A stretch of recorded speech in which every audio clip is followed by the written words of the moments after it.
forget Terror in the Court, Slaughter Hotel, and the all-new Evil Asylum will chill you to the bone. Wilmington Haunted Hollow Ride. Opening night is this Saturday, September 16th, 1261 West Dalton. More information, directions, go to WilmingtonHauntedHollowRide.com.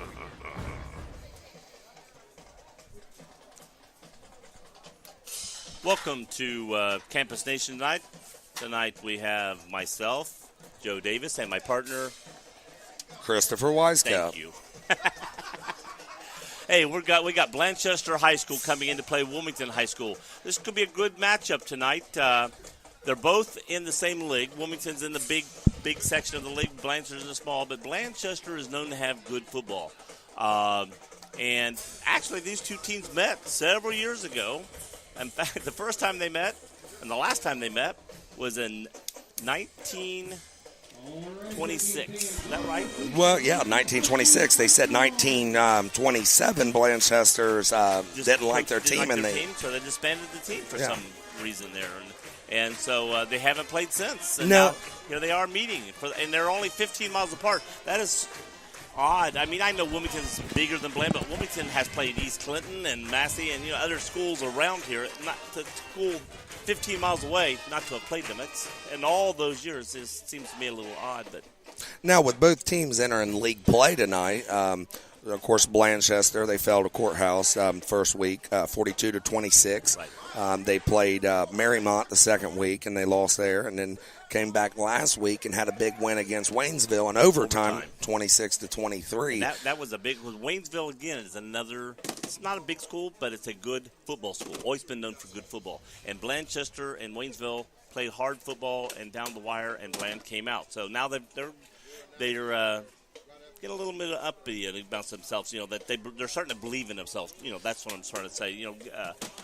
And they've got a freshman quarterback, Braden Sipple, and he's only a freshman, but he's very good. And we saw him in the Washington Courthouse game. We did it here on Campus Nation, and here we're going to stop for the national anthem.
But I do like it. Exactly.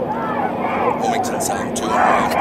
Now, Joe, let me ask you a question. What do you feel about the game tonight? Blanchester Wildcats coming in 1-2. Wilmington's 2-1. But the teams that each has played, I believe Wilmington, I don't know. What's that? Getting used to it, are you? Yeah. Well, how'd you end up with the job? I just, a friend of mine, Charles Hargrave, who does this Campus Nation broadcast. I've known him forever, and he asked me if I'd run it tonight. So I said, all right, Joe, make dinner. But what happens is Blanchester, being a smaller school, I think they got a lot of players that have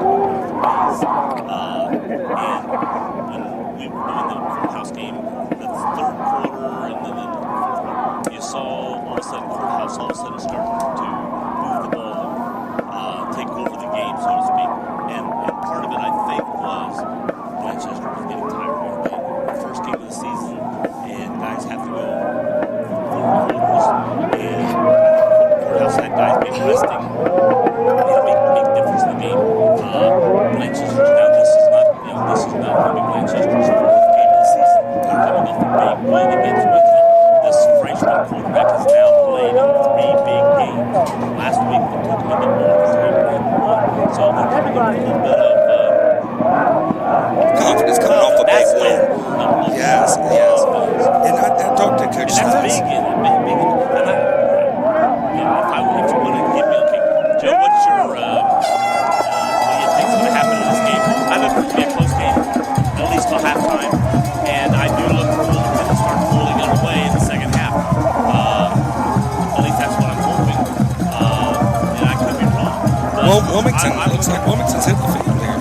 It's already came out of the thing. It's 5:53 left. They're eager to get ready. Last week, I don't remember Wilmington coming out this early. The other team was out for. Yes, and I remember them coming out about 3 minutes to go, but they have all the kids now, the youth program. They're they may have something letting to the kids do. They run want to through. get this done early or something. That's true.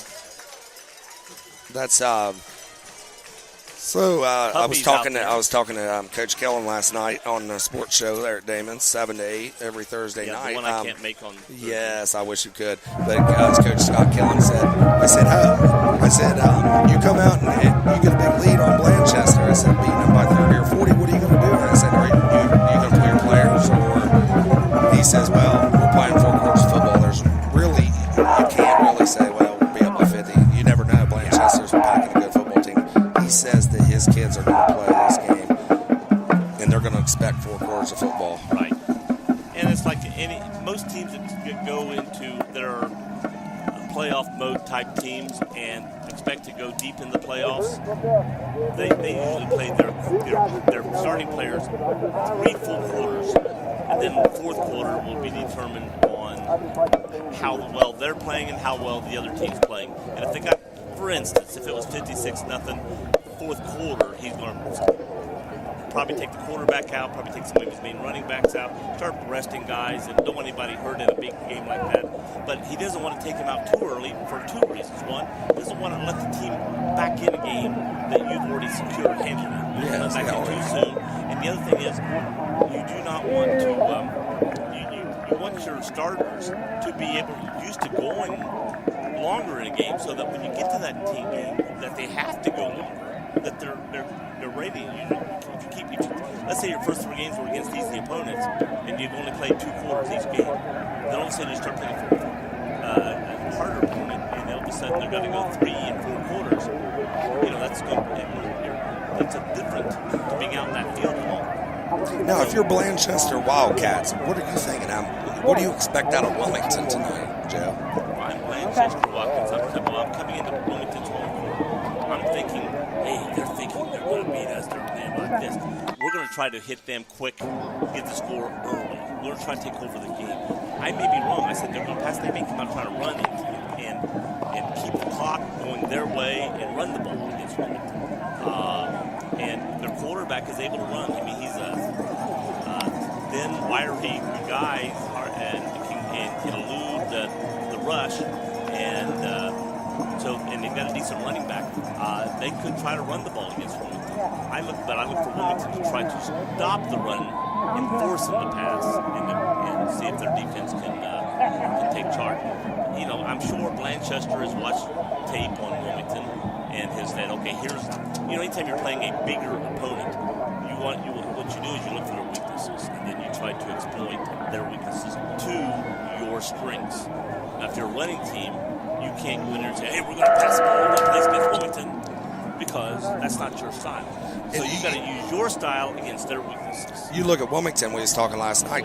Coach Killen was saying DJ Ames, he went over 300 total all-purpose yards last week, and he said 100 of them yards was called back. Right. So he could have went over 400 yards. How big of an asset is that kid right now playing football for Wilmington Hurricanes? And again, how many points did they score last week? That also was called back. So what could that score have been last week if those penalties? And those are part of the game. I'm not saying, and he wasn't saying, well, the penalty shouldn't have been there. He's just saying, what if my players hadn't did that stupid little mistake of grabbing, and then there wasn't a penalty. Then how big a spread could that game been? And again, you could arrest maybe some guys last week a little bit, maybe some guys in the game a little bit last week. Looks like Blanchester is now taking the field with a minute 36 to go. Getting ready to start the game. You look at their Wilmington's players and look at Blanche, you can see the difference in size. Not only size size of the player each, size of the number of players. You can tell there's not as many white uniforms as there are black ones. And Joe, you're talking a Division IV school and a Division III school on the verge of being a Division II school like Wilmington. Right. Wilmington has a lot of kids to choose from. Blanchester's a small net community, and kind of like East Clinton, New Vienna, Sabina type. The difference between them and some other smaller schools is Blanchester being a football school. Yes. I mean, it's just like Ohio State and other schools. Ohio State's a football school compared to basketball. Blanchester's a football school in high school. Their basketball program doesn't, but they've got a lot of kids that from the time they're able to walk and talk, they're throwing football at Blanchester. So even though they got less kids, sometimes you can have a better, what do you want to call it, a small nucleus of better football players. Okay, it's like basketball. You can say, hey, a tiny school playing a big school, but you only have to have 5. Same thing with Blanchester. If they've got that core group of very good football-minded players and a good line, and a quarterback and receiver, running back, they can do very well. But it's going to be interesting to find out. But again, I think if everything goes true from what I'm feeling, it could be close early, and I think as the long run of the game goes on, we'll pull it out and it could be It could be Wilmington pulls it out early and goes way quick, and it could be the close game all the way. Yeah, I'm not trying to be wishy-washy and going at it, but really, until when two teams like this meet that haven't met in years. Blanchester looks like they're getting ready to take the field. We're starting the first quarter. If you're now tuning in, we're on campusnation.com. Are the captains just now meeting? Tonight? No. Because they are starting up. Wilmington's going to receive because I thought normally the kick in the north corner. Wilmington's going to receive the kick. Blanchester's going to be kicking off. Back deep for Wilmington. Ames. It's Ames on this side. Yeah, Ames is on this side. It's looks like they Logan Bogart's Frazier. not. Logan Frazier. Okay. Yeah, Logan Frazier and DJ Ames. Bogart's up here. He's up on the 40. He's on for the slope for the short kick. I wonder why they switched there last week. Last week it was Ames and Bogart that was receiving it. Maybe he feels that Logan Frazier is a better asset there where he's at. Maybe Blanchester does a little different. They may be a squib kicking team. If it goes quick, if it goes short, I want somebody on the front here to pick up the ball, able to run quick. Yeah, somebody. Yeah, could be. Blanchester's in the huddle, getting ready to do. And usually when you got two guys deep back this, usually one guy is your main run back, and the other guy's back there for blocking most of the time, unless the ball goes to his side. Well, Blanchester's lining up. Their kicker, number 88. I got 33 as my biggest number. Yeah, that's our biggest number. We don't have number 88 kicks it deep. Off, and it's going high, but not deep. It's about 25, 30, 35, 40, 45, cuts in 50. That's DJ Ames. DJ Ames is up short. He was short. That wasn't so Ames they back did. Ames wasn't back here. Ames was on the outside here. Bogart was on the outside. And I got a feeling, see how the kick went. They were expecting that kick. That's why he had his best runners, best receivers up here. Exactly, Joe. So here Wilmington's going to take the ball, and they'll have it on the Blanchester 45-yard line, 1st and 10. 11 minutes and 52 seconds I think here in the first quarter. Let's see if we don't hear Matt Smith's number called earlier this week. Yes, I do agree. That's the prediction I'm going to make. Let's see. Matt's going out. I see him out there. Well, Brady, he's a big cat. Look at him, Who's quarterback. Going deep down here? 15. That's we got 2 to the right, 1 to the left. That's Ryan Camp. Brady's in shotgun. Names in the backfield. Goes quick over here to Bogart. Bogart catches it. Gets to the 40, 35. Falls down about the 31-yard line. Looks like it's going to be a first down. Quick play.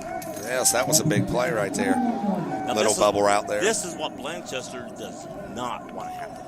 They don't want Wilmington on their home court, the bigger school, coming in and just marching down and scoring quick. 3 to the left here, 1 to the right. Brady takes the snap. Hands off to him, going up the middle, but they're there, and they got him.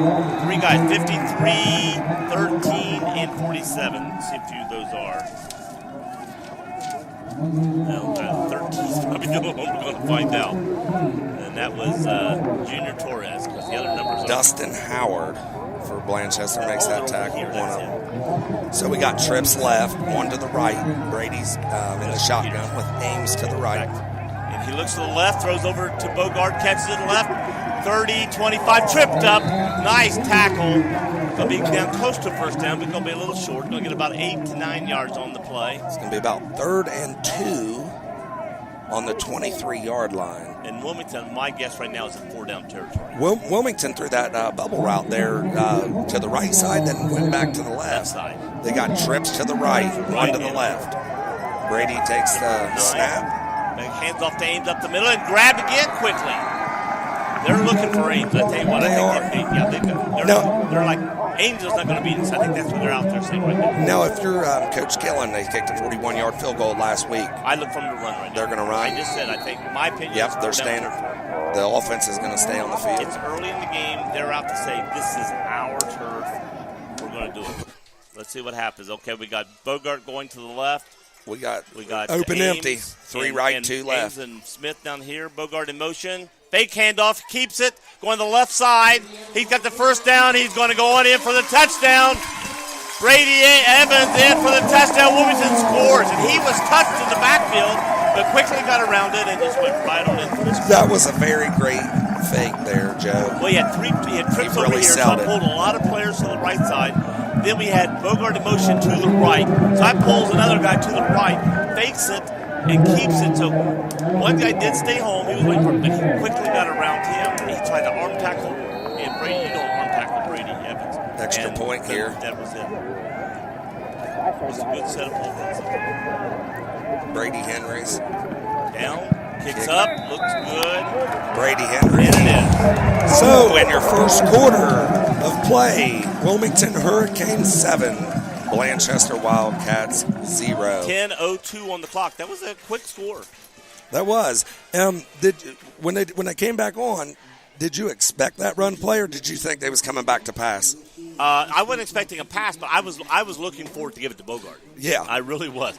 Give it to your best runner. In fact, before the play was called, I was looking for Bogart in the backfield. Yeah, I was looking for the Bogart being the quarterback at that point in time. They run that jet sweep a lot. When they did that last week, Bogart in the backfield with Ames, it got to be who's going to run it, because you got 2 good running backs back there. Of course, Brady Evans is a very good running back, which he just showed.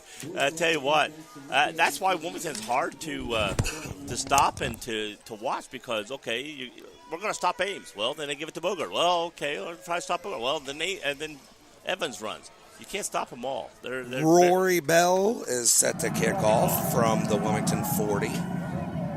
Back for the Blanchester Wildcats. Looks like Johnny Schmier. That 22. Brent Hopkins over there. Catches it in the end zone. It's automatically. If ball breaks the plane in high school, it's dead. Wow. Run it back. Does Rory Bell, he's a sophomore. Last he week, has a leg. Did you see that last week? Last week, they were all short kicks. See, it depends on who you're playing and whatever. This week, he went out. Last week, they were all short squib kicks and medium kicks and onside kick. Yes. And this week, boom, kicks it in the end zone. Blanchester's going to take the field on the their own 20-yard line. Their quarterback is Sipple. In the backfield is Hopkins, number 22. They got 2 to the right, 1 to the left. Man in motion. Fakes to the number 1. He keeps it. Gets over the 20 to maybe the 21, and that's almost back to the line of scrimmage. Brent Hopkins looks like it looked like they was running a little Wildcat there. That's their Wildcat offense. He got about a 1-yard gain on that play. 2nd and 9. Blanchester Wildcats. This is not their normal quarterback. Their normal quarterback is 9. This is number 2. Braden Sipple is back now at quarterback. Okay. They was in a Wildcat last play. Okay. Here he comes, number 1, coming around the right side, or left side. All right. Oh, he broke free. He's going down 40, 50, 40. Cuts it into the 35 to the 28-yard line. They finally caught up with him. Jacob Burton really turned his wheels on, but luckily Marty Bogart and Sloan Marsh both caught up with him. Looked like Dylan had an angle on doing that on Bogart's name. I'm glad somebody else does that instead of me. So Blanchester Wildcats going to have it 1st and 10 on the Wilmington 28-yard line. They got 3 to the right. Marty's down there in the stands, by the way. Sipple in the shotgun. Brent Hopkins in the backfield. Sipple looks to throw to the right. Oh, nice What a tackle. hit by Dylan Derek, Bogart. That was going to Derek Bowman, number 4. And as the ball just hit his hands, he was hit himself, and the ball went flying. Dylan Bogart came up and read that perfect. He laid did. a hit on that kid. Wow. I felt that hit. And I tell you what, the next time that play's ran, he's Yes. going to hear footsteps before that ball even gets close to it. Looks like they got 2. Blanchester's got 2 to the left, 2 to the right, 1 in the backfield. Sipple. Tanner Krager down here to the left. Fakes, going to the run, going up the middle, but it's stopped immediately. Gets again, maybe a yard gain. Wilmington so far is stopping the run. Brent Hopkins right there. He's pretty fast. He hit the hole pretty hard. It's 3rd and 9 for Blanchester. Tanner Krager is number 7. Hopkins is number 22. Of course, the quarterback, Sipple's number 2. Jacob Burden is number 1. So we got 2 to the right, 1 to the left. Sipple in the gun. We got Hopkins to the right of him. He's going back. It's going to be an all-out pass. Throws it to Hopkins in the back, or pushed out of bounds. Not Hopkins, Bowman again.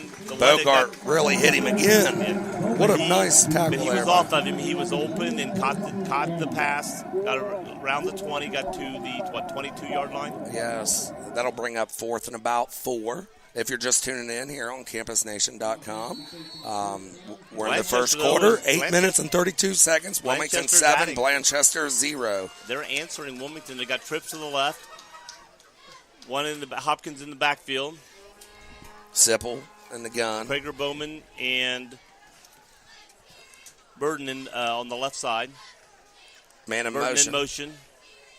Fakes a handoff, gives a handoff to Hopkins, and he's hit immediately again. Probably for the. Look at the Hurricanes over them. I just say the Hurricane defense made that tackle. There was like 8 kids. It was. What a defensive stand there. Everybody but about 3 guys around the outside were on the ground making that tackle. So Wilmington's going to take over 1st and 10 on the 22-yard line on their own 22.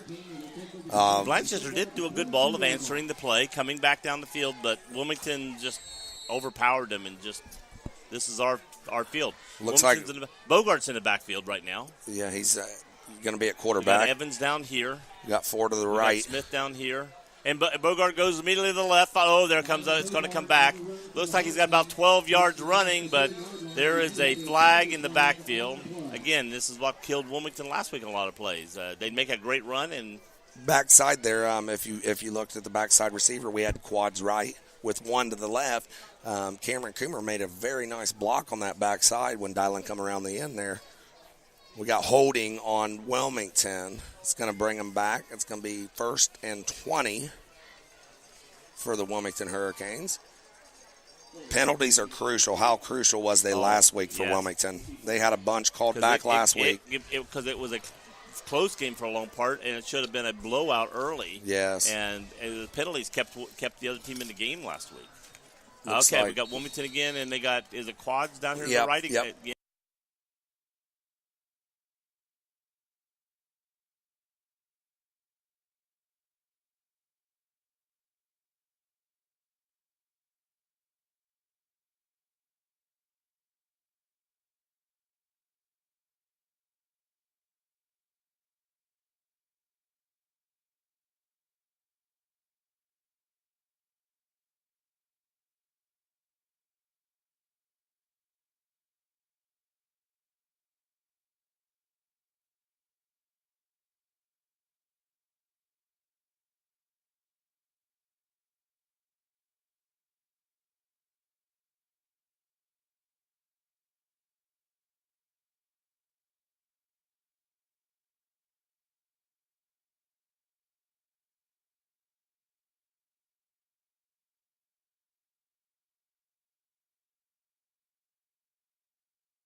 defense wasn't terrible, but he did have a step or so on him.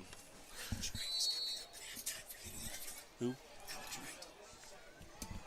Blanchester Wildcats. Looks like they're lining up. They're going to have 3 to the left. Wilmington moving their defense around. They got 3 to the left, nobody to the right at all. One in the Hopkins backfield. in the backfield. Burden in motion. Hands off to Burden. He turns. He's hit. And he's going to take a 1 yard loss, I think. What a big play there. There by Wilmington. Number 7, Kyler Reed. So far, this game for Blanchester has been a game of big plays. Wilmington, no gain, loss. And then, boom, big play. So Wilmington has to stop the big plays and the big mistakes. The mistake of getting caught in the end zone, and the penalty. Here, again, in the backfield. We got one in the backfield. I think it's Trips Hopkins. left. Took throwing left. A Burden there through his hands, but nobody can get to it. Wow, that was a hard ball. He's got to catch that football. Yeah, he has got to catch that football. That's the kind of ball that's picked off. Yes, Burden had it in his hands. You got to make the catch. He catches the ball, it's first down, and could be more. So Blanchester looks like they're going to punt. It's going to be 4th and 11. Ball's on the 49. Wilmington is going to have Dylan Bogart back to receive this kick. Do you think they're going to go after it here, or would you play it safe? Well, they're up on the line like they're are. I don't see anybody back. Oh, they're going for it. They did not get. I thought, how'd that ball that get was a through whiff. there? Punt whiffed. Wow. It takes a bounce. good. Going to roll down to about the 12, 11, and touchdown. They had 3 guys jumping up, but they had short arms because you're going after the ball, but then you don't want to hit the quarterback. But they were on top. They looked like they were swamping him down when that ball went up, and how he got that past them, I don't know. So Wilmington's going to take over 1st and 10 on their own 11. Now, the last time they were here, they went back into the pass play, got back in the end zone, and got. If I'm Wilmington, I'm coming out and I'm running right now. Get it out of the way. That's just what I was about to say. I'm looking for a run play here. I don't look for, if it's pass, it's going to be one of those step back. It's going to be hike pass immediately. They got 3 Nobody to the in right, the backfield, so it's either 2 going to to be the him, left. It's going to be him himself, unless somebody in motion. Looks like hands off to Bogart. Coming left side, jumps around the defender, gets around the outside, breaks the corner, and steps out of bounds about the 23. He's got a first down. I mean, running easily. He got. It looks like, in one sense, it looks like he gained a yard or two. Then you look back and he goes, wow, he gained like 12 yards on that play. So Wilmington has He had got to do a 1st and 10 in the backfield. Yeah, we got 2 to the left. To the left, 1 to the right. Ames is in the backfield. Got Smith, got Bogart down here. Ames in the backfield. Going to hand off to Ames this time. Again, hit immediately. The blocking and the front line is not doing this job right now because Ames is getting hit before he has a chance to even look. James Peters made a great play again. He made a play down on the 20 earlier. What a big play. That's a name we use a lot in the courthouse. And, again, you're seeing his name used a lot here tonight. Looks like he's playing at nose guard right now. He's really he gets to the football. This is James Peters for real. We got 2 to the left, 2 to the right. Ames in the backfield. Brady takes the snap, rolls to the left. Oh, get rid of it. And he does it. Sacked again at the 9-yard line.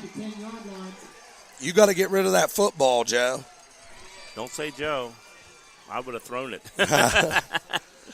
Looked like number 13. Just throw it out of bounds from right there. Junior Torres. Torres, that's the name we mentioned earlier tonight. Wow. Blanchester's defense is tough, Joe. It is 3rd and about 22 from my side, 23 on the board. Without real quick, I was just sizing it up by where the markers were. Quads left again for Wilmington, 1 to the right. Bogart's under. Bogart's going to run to our right. He gets around 1, gets if the blocking is good, gets by. He's going to get again back up to about the 23, which is where we got earlier. And he got back up to the original line of scrimmage after he got that first down earlier. And it's going to be, 4th down now? 4th and 11 if you're tuning in now on Campus Nation. So it's going to be punt. Wilmington, 7. Blanchester Wildcats, 2 with 5:22 remaining in the first quarter. Rory Bell, whose kickoff is also looks like back for the punt.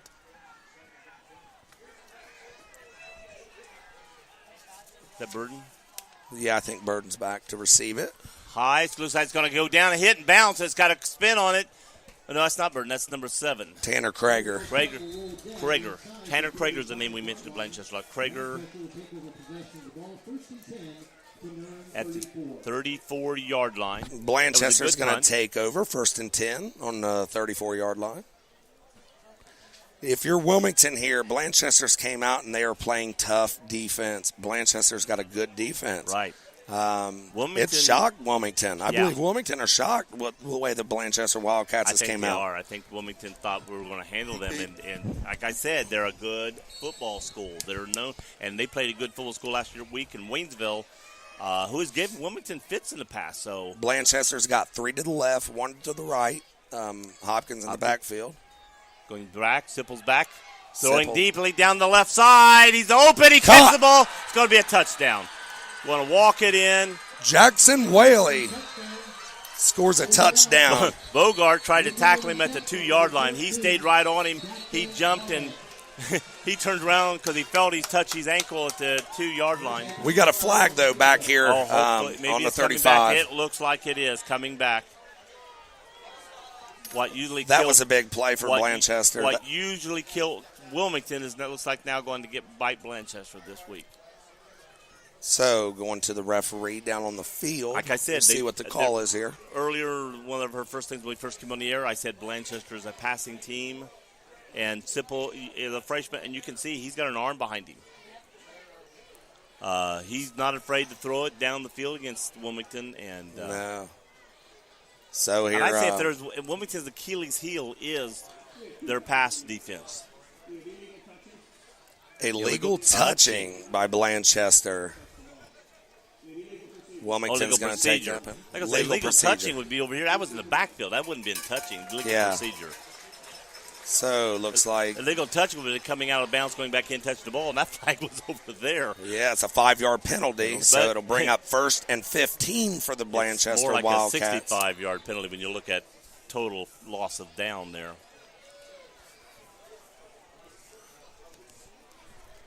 So we got 3 to the right, 1 to the left for Blanchester Wildcats. Looks like Hopkins is back in the gun in the Wildcat formation. Yep.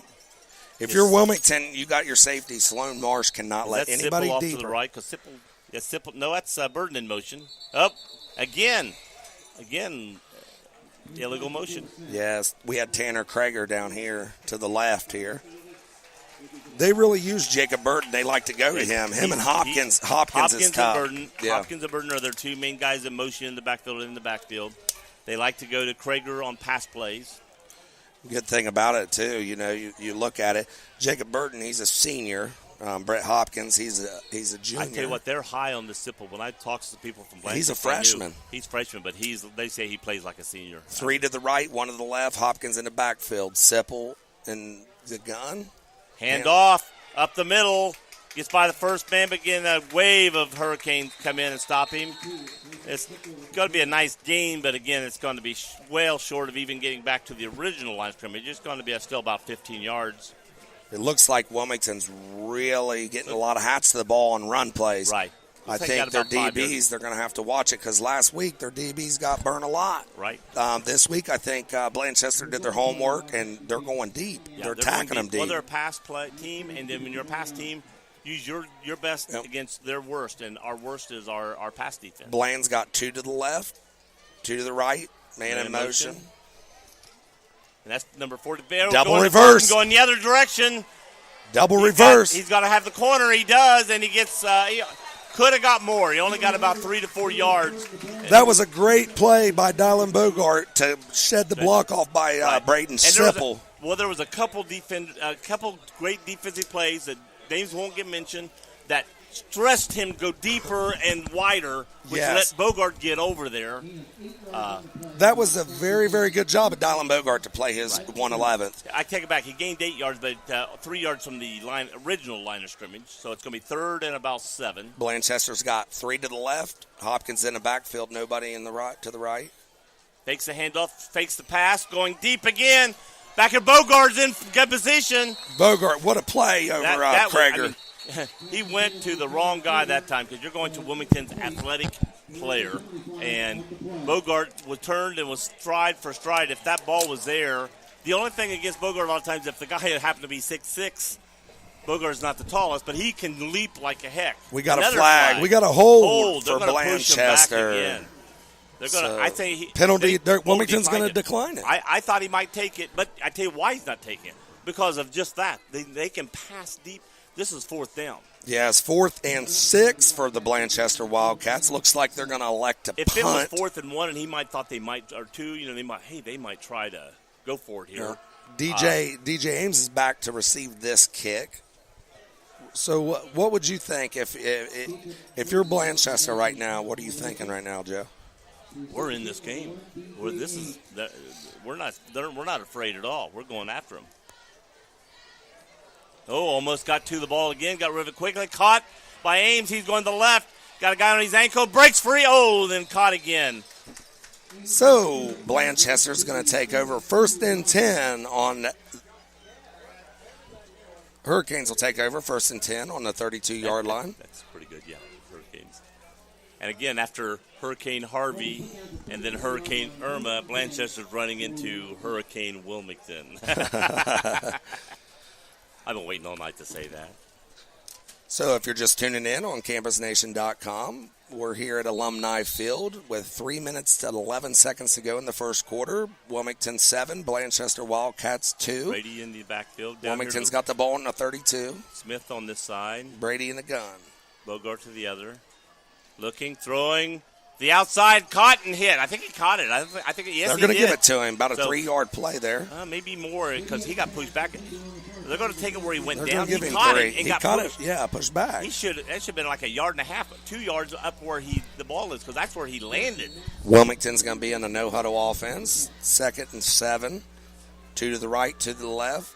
Ames in the backfield. Hands off to Ames this time. He breaks free, gets out the left, breaks over the left side, gets outside, and then tackled. He got about 4 yards from the first down there, so we're going to be moving the chains. 1st and 10, Wilmington on their own 48-yard line. Gained about 11 yards on that play. Wilmington in the no-huddle offense. 2 to the right, 2 to the left. Brady in the gun. We have Ames in the backfield. 48-yard line. Got 48 of Wilmington. In motion. Oh, drop ball, picked up. And tackled. That could have even been worse. Luckily, it's on first down, which you got time to make up for it. Guess who was sitting there waiting on him? James Peters. You knew it. That ball came back. I don't know if it was supposed to go to Bogart or if it was supposed to be a fake to Bogart. It seemed like Bogart was already going past, and like he's trying to look at Bogart as the ball hit his hands and took his eyes off the ball, and looks like it's going to be 2nd and 7 or 2nd and 17. 2 on each side. We got 1 in the backfield. Ames in the backfield. Ball back. Everybody out is going out. Going throw deep down here at 18. Cut the ball. Great catch. Great defense. Great catch on about the 33-yard line. Jeffrey Mansfield. He was comes out. What right. A basketball player. He went up and got it, just like he does in basketball. I don't know if Mansfield played football before. No, this is his first year. Called his name last week and on a great play, and he went up again. That's Mansfield, number 18. Wilmington has got quads left. Mansfield to the right. And the defender was there. Just Mansfield went up and took it. And Brady just caught it and just going to go over to the right side. Gets around, got a flag down, so it's coming back. Looks like it's probably going to be a hold there, Jeff. Well, you know where that play went? Right up the middle. And do you know who's defending going up the middle? Peters. So I'm sure whoever it was grabbed Peters, so he was probably beat. Yes. I'm guessing. But when Peters is the nose tackle going all right there, and that's where the flag went, that's my guess. James Peters is 5'10", 215. He looks like a wrestler. He looks like a wrestler. Blanchester has a great wrestling program, yes. And a lot of their football players are wrestlers, so he probably is. He's a big, stocky kid. Wilmington, 1st and about 19 from their own. Well, from the Blanchester 43. Brady throws it out here. Caught, turns, and I think is that Eden? Yeah, I think that's. No, looks like 5. I missed the number because I thought 5 caught it, but 5 threw it. Like Eden is number 3. It could have been to Eden. That was a good catch there by Wilmington Hurricanes there. It still looks like number 5 I'm looking at. Number 5 is the quarterback. So yes. Looks like 3. Wilmington's going to line up. 9. They got number 3 9 to the right. That was Mason McIntosh. 3 to the right, 1 to the left. Brady's back in the gun with McIntosh Ames in over the the left. backfield. Smith and going over here to Bubble route to Dylan Bogart. he falls down but puts his arm down, keeps up. Still on his feet.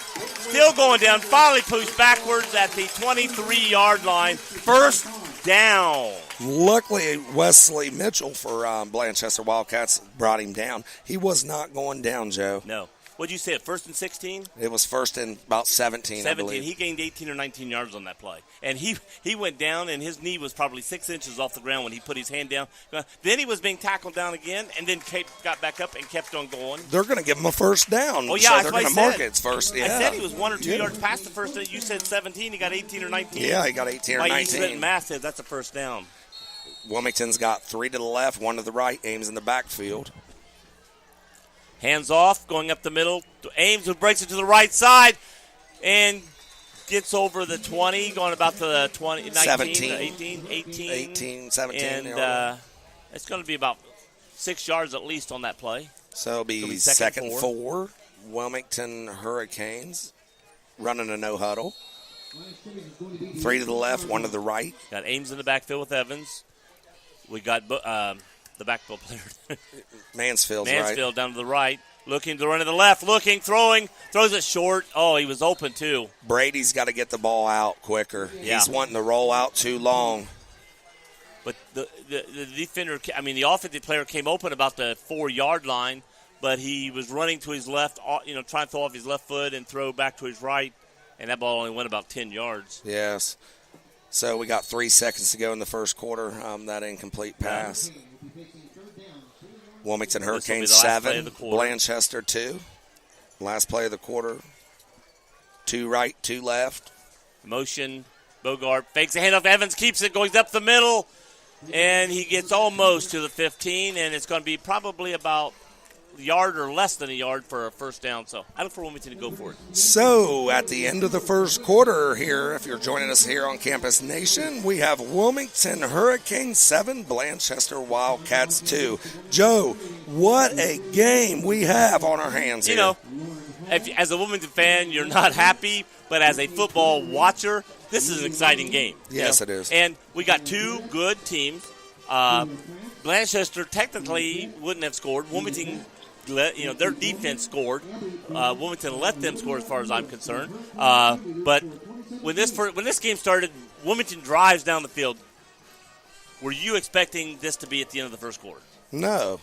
Definitely, what do you think, I thought. Randall Davis? Give us your opinion.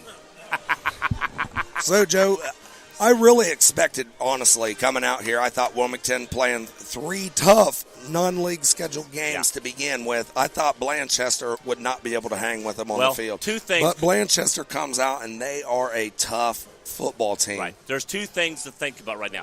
The coaching staff did not take Blanchester lightly, but I think sometimes these players in the back of your mind, we're playing Blanchester. I think subconsciously they eased up a little bit in their mind. The other thing is, Blanchester didn't ease up, and they're a good team, and they're showing Wilmington why the score is like it is. Yes, exactly, Joe. And, I'll tell you, this Peters on Blanchester's defense, the nose guard, he is solid. Of course, isn't he? He is a solid Like I said, athlete. we used his name quite frequently at Washington Courthouse. Burden. Wilmington's going to go for it on 4th and 1 here. Oh, I said they would. Yeah, I figured they would, too, being 4th and 1. I wouldn't have been – if they had come out and kicked, that wouldn't have totally shocked me. Looks like they're going to give their heavy package here on 4th and 1. They're going on their goal line staff here. They got Ames is in the backfield. They got 2 in the backfield. They got a guy at fullback now. Yep. Looks like we can't see the number. 40-something. Brett Bell, I believe. Hands off. Brett Bell. Ames finally gets through, almost broke. He's still going. Still on his feet. Gets down to the 3-yard line. Oh, my gosh. I'm just like last week. I'm calling him tackled. He gets free. Well, at first I thought he was breaking free going for a touchdown, wide open. Then all of a sudden the guy gets an ankle grab on him, slows him down. Then the guy hits him. Then he's going down. Then he goes. Oh, my gosh. So it's going to be first and then he just first and goal. First and goal from the they'll mark it to 4. They're still in their heavy package. Bell at fullback. Hands off, going Bell. up the middle of Bell, and he's in the end zone. Wow. So Brett Bell, the fullback who's only ran the ball a couple times tonight, maybe in his only time to run the ball right there. He's been in the backfield a couple times. So with 11 minutes and 43 seconds in the second quarter, Wilmington just scored to go up 13-2 over the Blanchester Wildcats. Okay, we asked a minute ago, what would Wilmington do after their face was slapped? I think Blanchester woke them up. Yes. Now we're going to see what their defense can do here in a second. Henry up, long and through. I mean, that's an extra point. That ball was probably kicked 40 yards in the air. Went clean back. If that goalpost was closer to the fence, that ball would have been back there on Clinton Street. So Alumni Field, here at Alumni Field, 11 minutes and 43 seconds to go in the second quarter. How far would you say? Wilmington Hurricanes 14, Blanchester Wildcats 2. How far would you say the upright there is from the fence? Probably 40 yards. And he kicked it how many yards on this side of that, and that ball went within 10 yards of that fence. Yeah. He's got a leg on him. Oh, he has a leg. So they got two good kickers, man. And here, Rory Bell. I'd like to know if Roy and Brett are any relation. You know. I don't know there. That's something to think.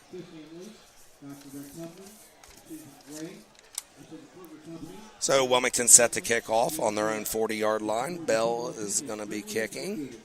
Back to receive for the Blanchester Wildcats will be Brett Hopkins and Burden. Jacob Hopkins Burden. over here, Burden over there. Who's the short man? Because sometimes they squib kick, and we'll get ready for them.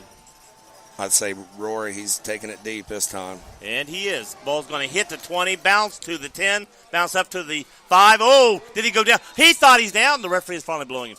He acted like he went down. I didn't see the whistle at first, and then all of a sudden, I think if he had kept running hard, I think he would have sold himself that he wouldn't need. I didn't know if he's knee touched. I thought he was about 6-8 inches above it. Yeah. But he quit running, like giving himself up, and I think then the referee. He lost his footing there. And then the referee came through with the whistle. So it's going to be 1st and 10. Blanchester on their own 6-yard line. Wilmington's defense. Now, if you're the defense, are you thinking of safety here?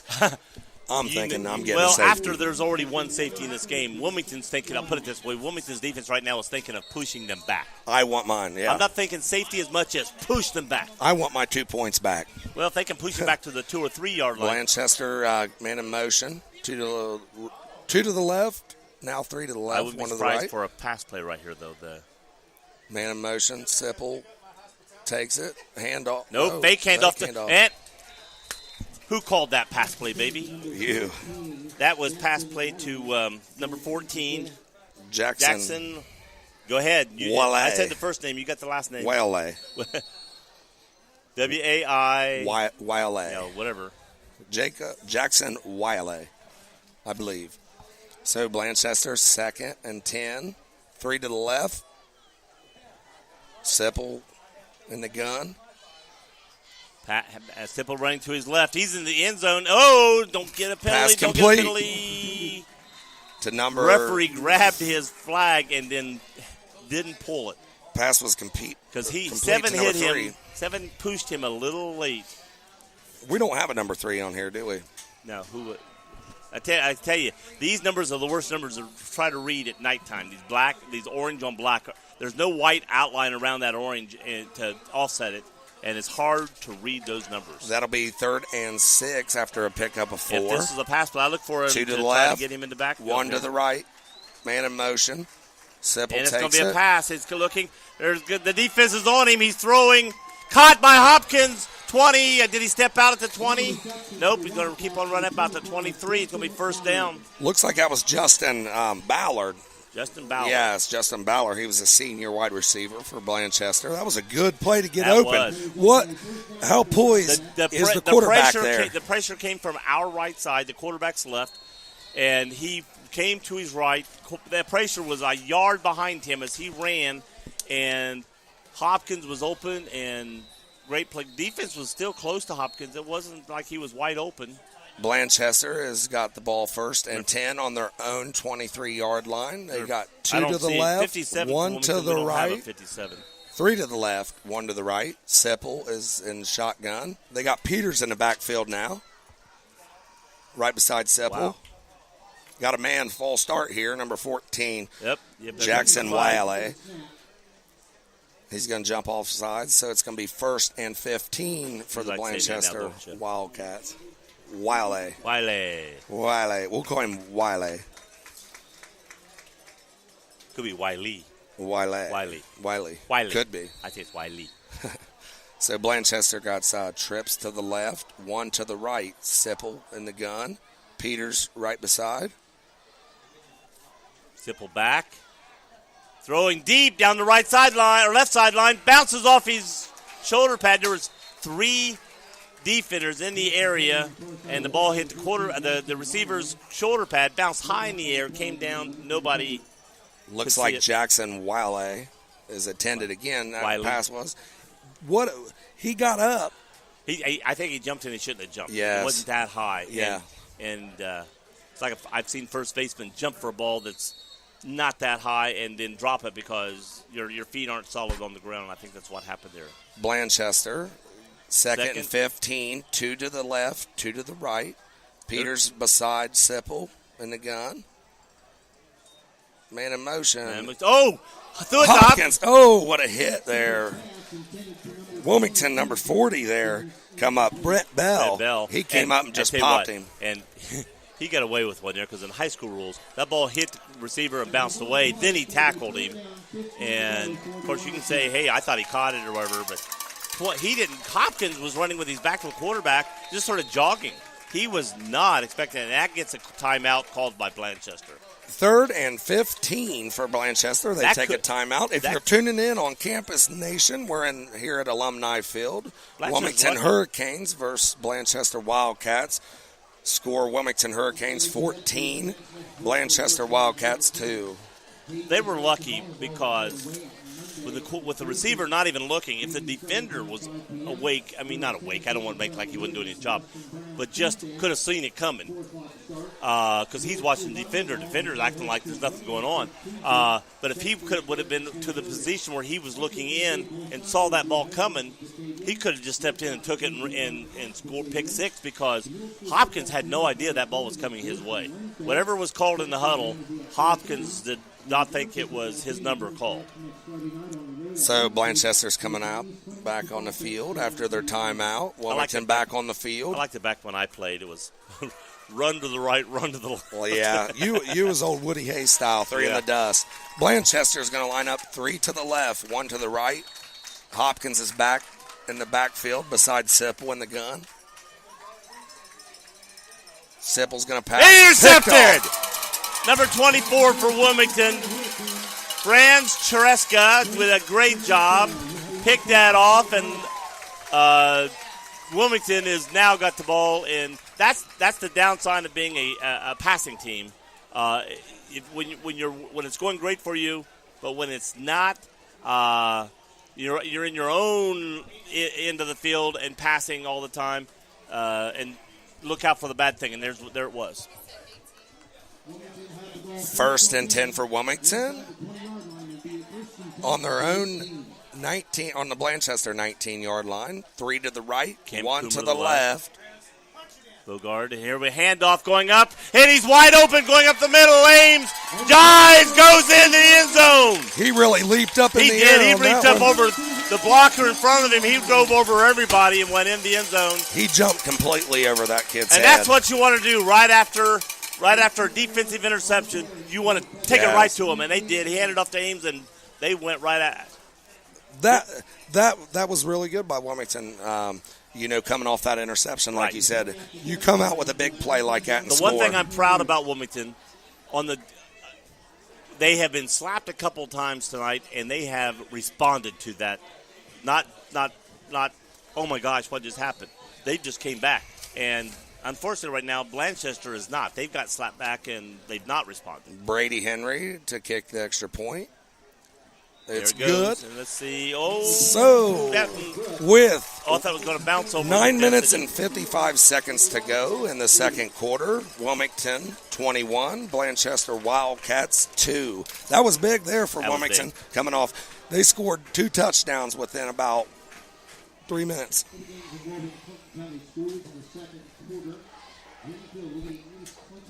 Blanchester Wildcats, they're coming back on the field.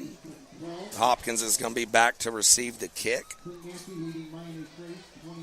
Rory Bell to kick. McLean over East Clinton, 14-12.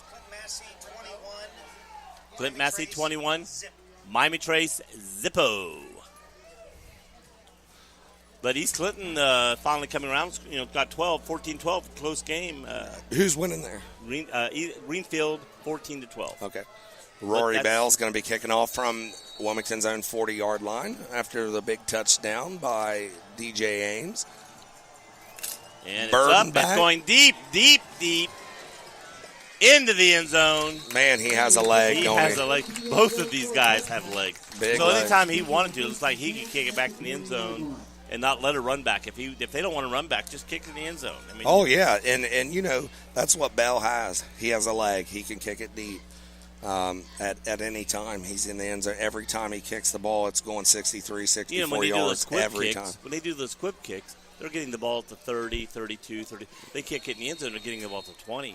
And now the only thing is on those quip kicks, maybe Wilmington has a chance getting down and making a tackle and getting the ball or something. But Blanchester has the ball on their own 20-yard line, 1st and 10. 2 to the right, 1 to the left. Sipple, hands off to Hopkins. Hit immediately and tackled immediately. No gain. Looks like No he gain. was tackled there by number 7, Kyler Reed. That's his 3rd tackle of the game. That was a big play by Wilmington there. It's going to bring up second and about 9, maybe 10. But I tell you what, with Blanchester, I don't care if it's 2nd and 10 or 2nd and 20. With their aerial attack, anything can happen. It's not like, okay, we third and 10, they're still just as powerful to score a first down as they are as first and 10. Blanchester to the left, 2 to the right, Sipple in the gun. Hopkins in the next to backfield. him. In motion. Hands off. Fakes the hand off. Caught Pass by to Burton. Catches it.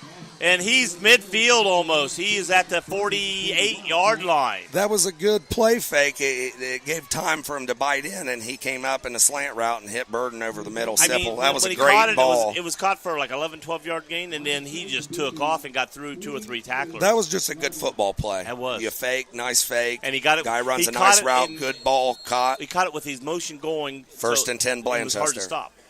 2 to the right, 2 to the left, man in motion. Sipple in the Hopkins gun. that's not- Hopkins in the that's 25. backfield. Throwing Sipple deep down going. the middle and hit. Knocked Ooh, loose. he had it in his hands, Joe, right there. Right. He had it right in his hands. I And thought it what was a going to be big kicked hit. off. What I a thought hit. the guy that made the big hit was moving up. I thought he was going to step in front and take the ball, but he decided to play defense and Number 25, Justin Ballard, just got hit hard by Sloan Marsh, it looks like. 2nd and 10 for the Blanchester Sloan's came through a Wildcats. couple big times now. They are on their own. he had a nice interception last week. 2-yard line. Sloan had a great Yes. interception last week. 2 to the right, 2 to the left for Blanchester. Hopkins in the backfield. Yes, Sipple Mr. in Dillon. the gun. Motion, Burden in motion.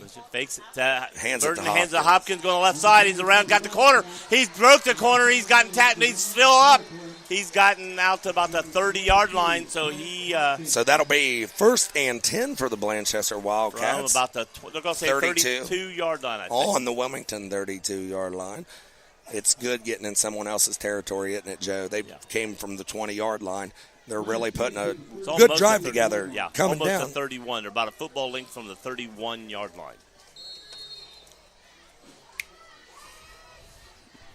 Blanchester, 2 to the right, 2 to the left. Hopkins in the backfield. backfield. We got Sipple at shotgun. Man in motion. That's Burton. No, it's not. It's number 3.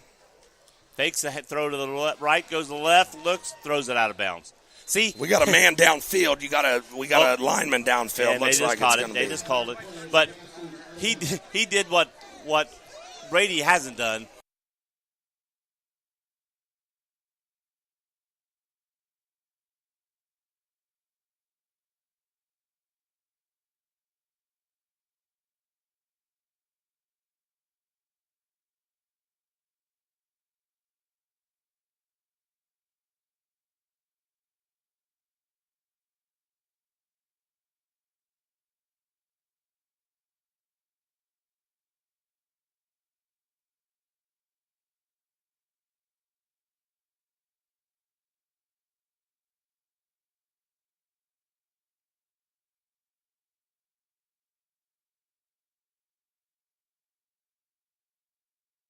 Wilmington's coming back and scored It's a 21-2 two big game. touchdowns. Wilmington's got a big lead, but it doesn't feel like that. It feels like it's Yeah. It feels like it's a 2-point game right now. You know, when the excitement that's on the field. Blanchester 3 to the right. Hopkins in the backfield, 1st and 15. Sipple back to Throwing pass. to the right, caught. No, dropped by Burden. Burden's got to catch that football. And he was immediately being hit by Marsh. So Marsh's defense, he's a great defender. He's a very good defender. And you look, I think Blanchester, this Sipple, Braden Sipple, he's a very, very good quarterback as a freshman coming in for Blanchester. Hopkins, he's a junior. You after watching for a while, you forget this kid is a freshman. And okay, it's Wildcat. We got Hopkins in the backfield. Sipple's over here to the right. Got Trips to the right. He's going. No, that's Burden. That's Sipple in the backfield. Ooh! Almost picked off. Looked like 14. Franz about picked that one again. Franz had to pick down here, and he about picked that one. So it's going to be 3rd and 15 for the Blanchester Wildcats. On ball on the 42-yard line of Wilmington. I would say they're in 4-down territory too. I do too. If you're Blanchester, you're 15 you yards over the line of scrimmage base, or 13, but close enough to be 15. Blanchester's. You're too far to kick a field goal, and almost too close to punt. You two to the right, to the left, man in motion. Sipple. Oh, we got a man moving too soon. Now 2 men moving too soon. Now, ask it, Joe. 3rd and 20. Wow. If Blanchester goes nowhere, do you punt or do you stay? I'm beginning now. Now you start second guessing. That was number 3, and I don't see a number 3 on my paper here. I got 1, 2, 4, and that was number 3 out there. Yes. So I don't know who jumped. It's so crazy how fast it could go from 4-down territory to punt to 3-down territory. You know, when you get penalties, just like Wilmington had them bite them in the butt last week. 3rd and 20, and if anything else bad happens here. 2 to the right, Depends 2 to on the what left. happens on this play. This is the 3rd motion. down play. Let's see what happens. Oh, he throws it over the quarterback's head. He's going to try to get back there and get on it, and he does. Sipple. Wow, it's going to be 4th down and forever. He snapped the ball clean over the quarterback's head there. It looks like miscommunication between the center and the quarterback. It's going to be 35 to 37 yards, I think, here. About 30. Yes. 42 yards they're putting up on the board right now. So I had 35 as 5 more yards. 40. It's going to be 42. Now they're coming back to 33 yards. So Blanchester's back to punt. On 4th and 45. Oh, now they got 45. Let's keep changing it. And I thought it was blocked again. Catches it. Ames. And he's being hit. Gets free. Ames is free. Coming to the left side. Got blockers. Got it around. Gets hit again. And boom, down almost. But then he gets back to the 47. Ames is Wilmington. Great punt. I mean, he got that way down the field. And he got lucky. He got it off there. He did. Oh, my gosh. We've came close to him twice, and I think we get to him, but I think they're so afraid of getting the penalty, they're pulling the hands back in just a hair instead of just going all out with the hand. If they're out here like this, they're blocking it. But you watch it when they go in, they're here. Wilmington's going to take over on 7:19 their left own in halftime. 48-yard line. Trips right, 1 to the left. Brady in the backfield. Ames. Throws it out quickly, caught by Matthew Smith, who we mentioned. You was talking about him earlier. You said, I said, look, Matthew Smith's going to get more touches tonight, I think. It's the first time they've went to him. Do you believe that they should be going to him more? I do. He's 6'2", 6'3". He caught a lot of passes last year. He's a good. He's tall, slender. 2 to the left, 2 to the right. Good hands. Brady. Ames, handoff to Ames. Ames across the field. Ames is going to go. Wide open. He's going to go. 10-5 touchdown. That was a great play design right there. Right. Ames hit the hole. It took a little time to develop, but once it developed, that hole was wide open. What I'm seeing out there from Blanchester is is a young team. They do great things. And then come out with nothing. Yes. You march down the field, come out with nothing. They twice marched down the field on Wilmington and have came out with nothing. And that's usually signs of a young team. Yes, Wilmington, DJ Ames is a tough cookie. Well, he's got a couple touchdowns tonight. He's got good had speed. over 300 yards last week. The extra point is good. And again, it's back of the end. So, second quarter, 6 minutes and 43 seconds here at Alumni Field. Wilmington Hurricanes 28, Blanchester Wildcats 2.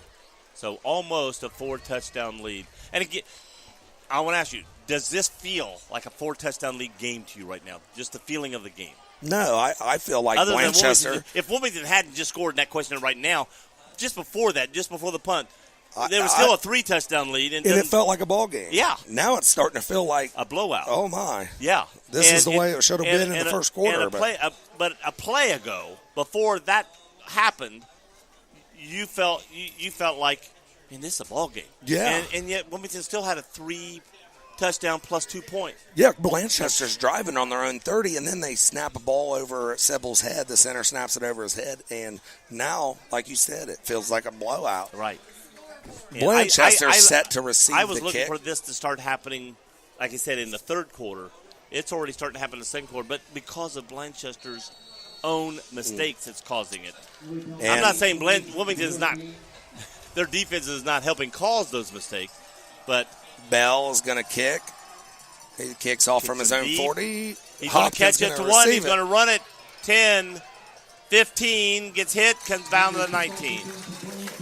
Looks like brought down there by number 31, Garrett Hickey.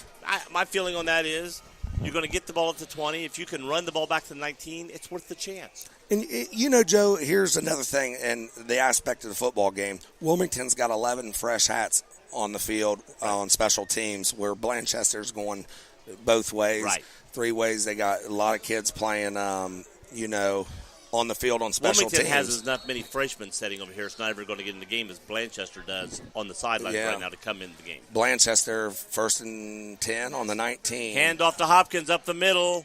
Tackled. Massey is 34-0 over Miami Trace. Charlie Hargrave is over there on WZAA 106.9. The lights come on.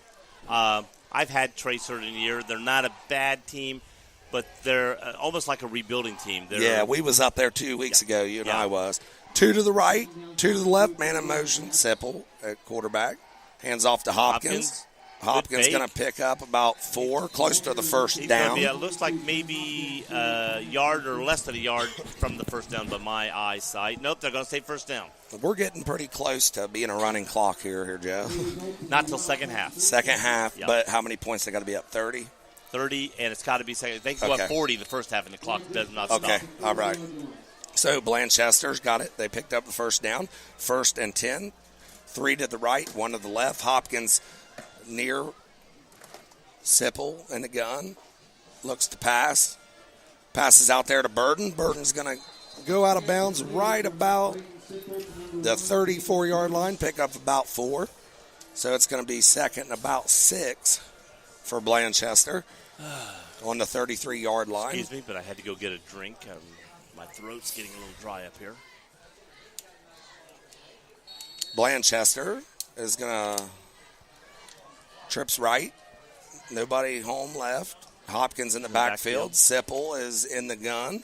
Nobody to the right. No, that's left. I'm sorry. I'm looking at it from this way, going with my right shoulder. Bubble route to 14. And he's tackled immediately. Good defense. Good open 40. field That's tackle. Bell. Garrett Hickey, I believe. No, Brent Bell. That was Bell, yeah.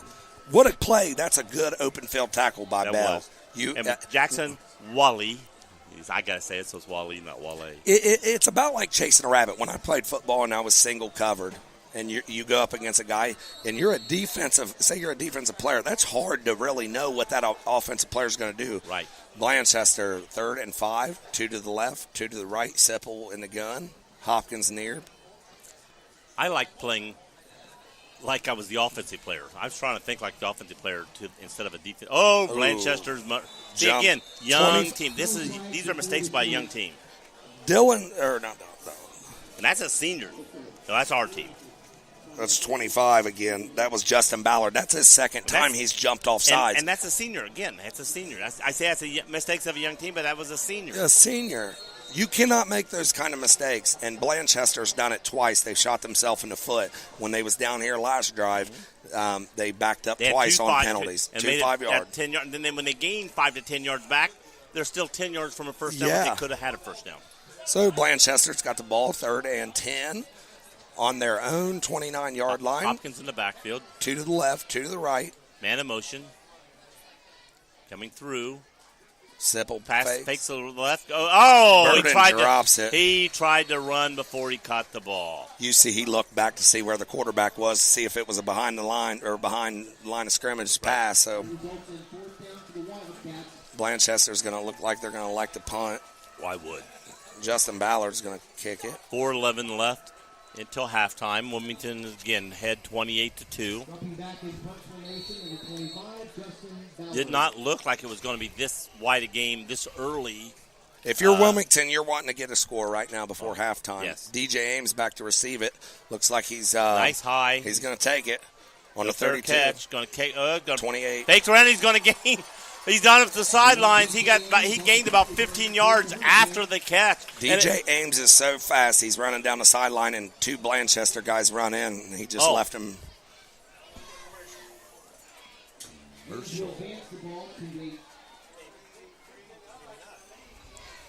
Well, don't forget our sponsor. What's our sponsor? The Haunted Hollow. Starting this Saturday at Wilmington. Wilmington Haunted Hollow Ride. Opening night is this Saturday, September 16th. Experience the fire-breathing semis. Climb aboard the sawed-off school buses for a haunted ride. Like that? Never forget Terror in the Core, Slaughter Hotel, and the all-new Evil Asylum will chill you to the bone. Wilmington Haunted Hollow Ride. Opening night is this Saturday, September 16th, 1261 West Dalton. For more information, directions, go to WilmingtonHauntedHollowRide.com. So I think Wilmington took a timeout here.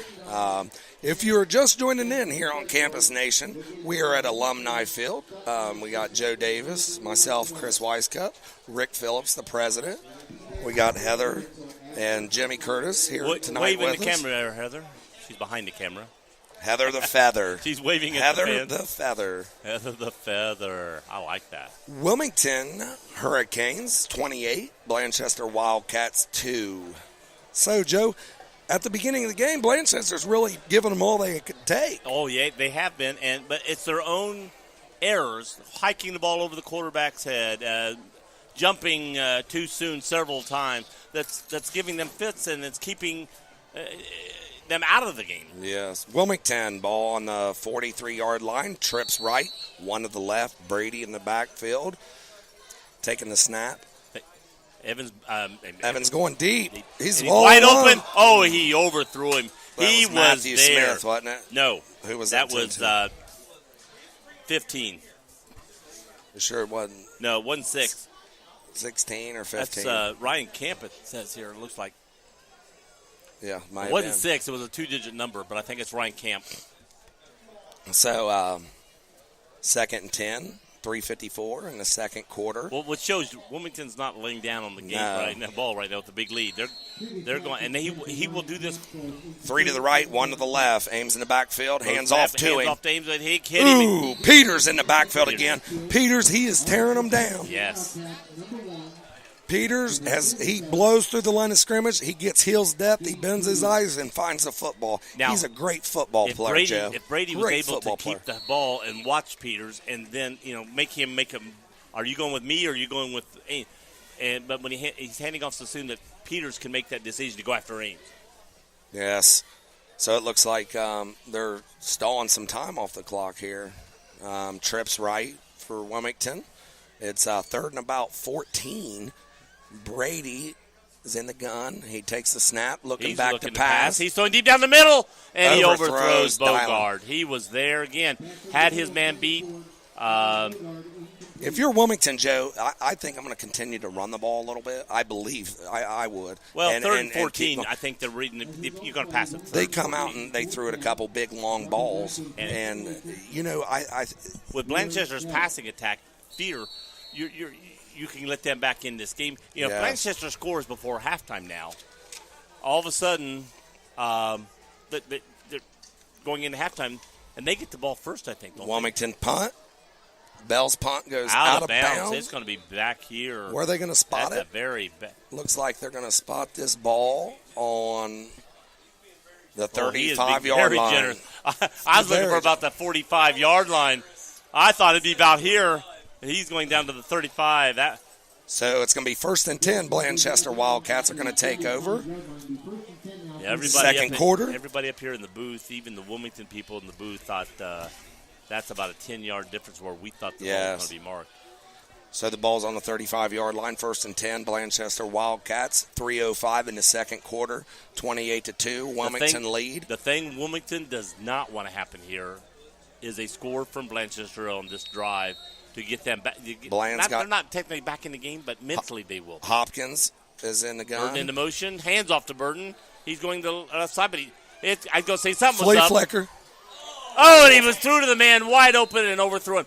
I knew something was up because he was jogging. He wasn't running. He was going around the outside, and he's just like jogging, and all of a sudden he pitches the ball back for a long throw down the field. Well, Hopkins was in the backfield in Wildcat. They had Sipple out left. And Sipple threw it down, but he threw a bullet, and the guy wasn't able to catch. If that was caught, that play worked. It would. He had a wide open guy over here. It just didn't catch it. So Blanchester's got 2 to the right, 3 to the right, nobody to the left. Hopkins in the backfield, Sipple in the gun.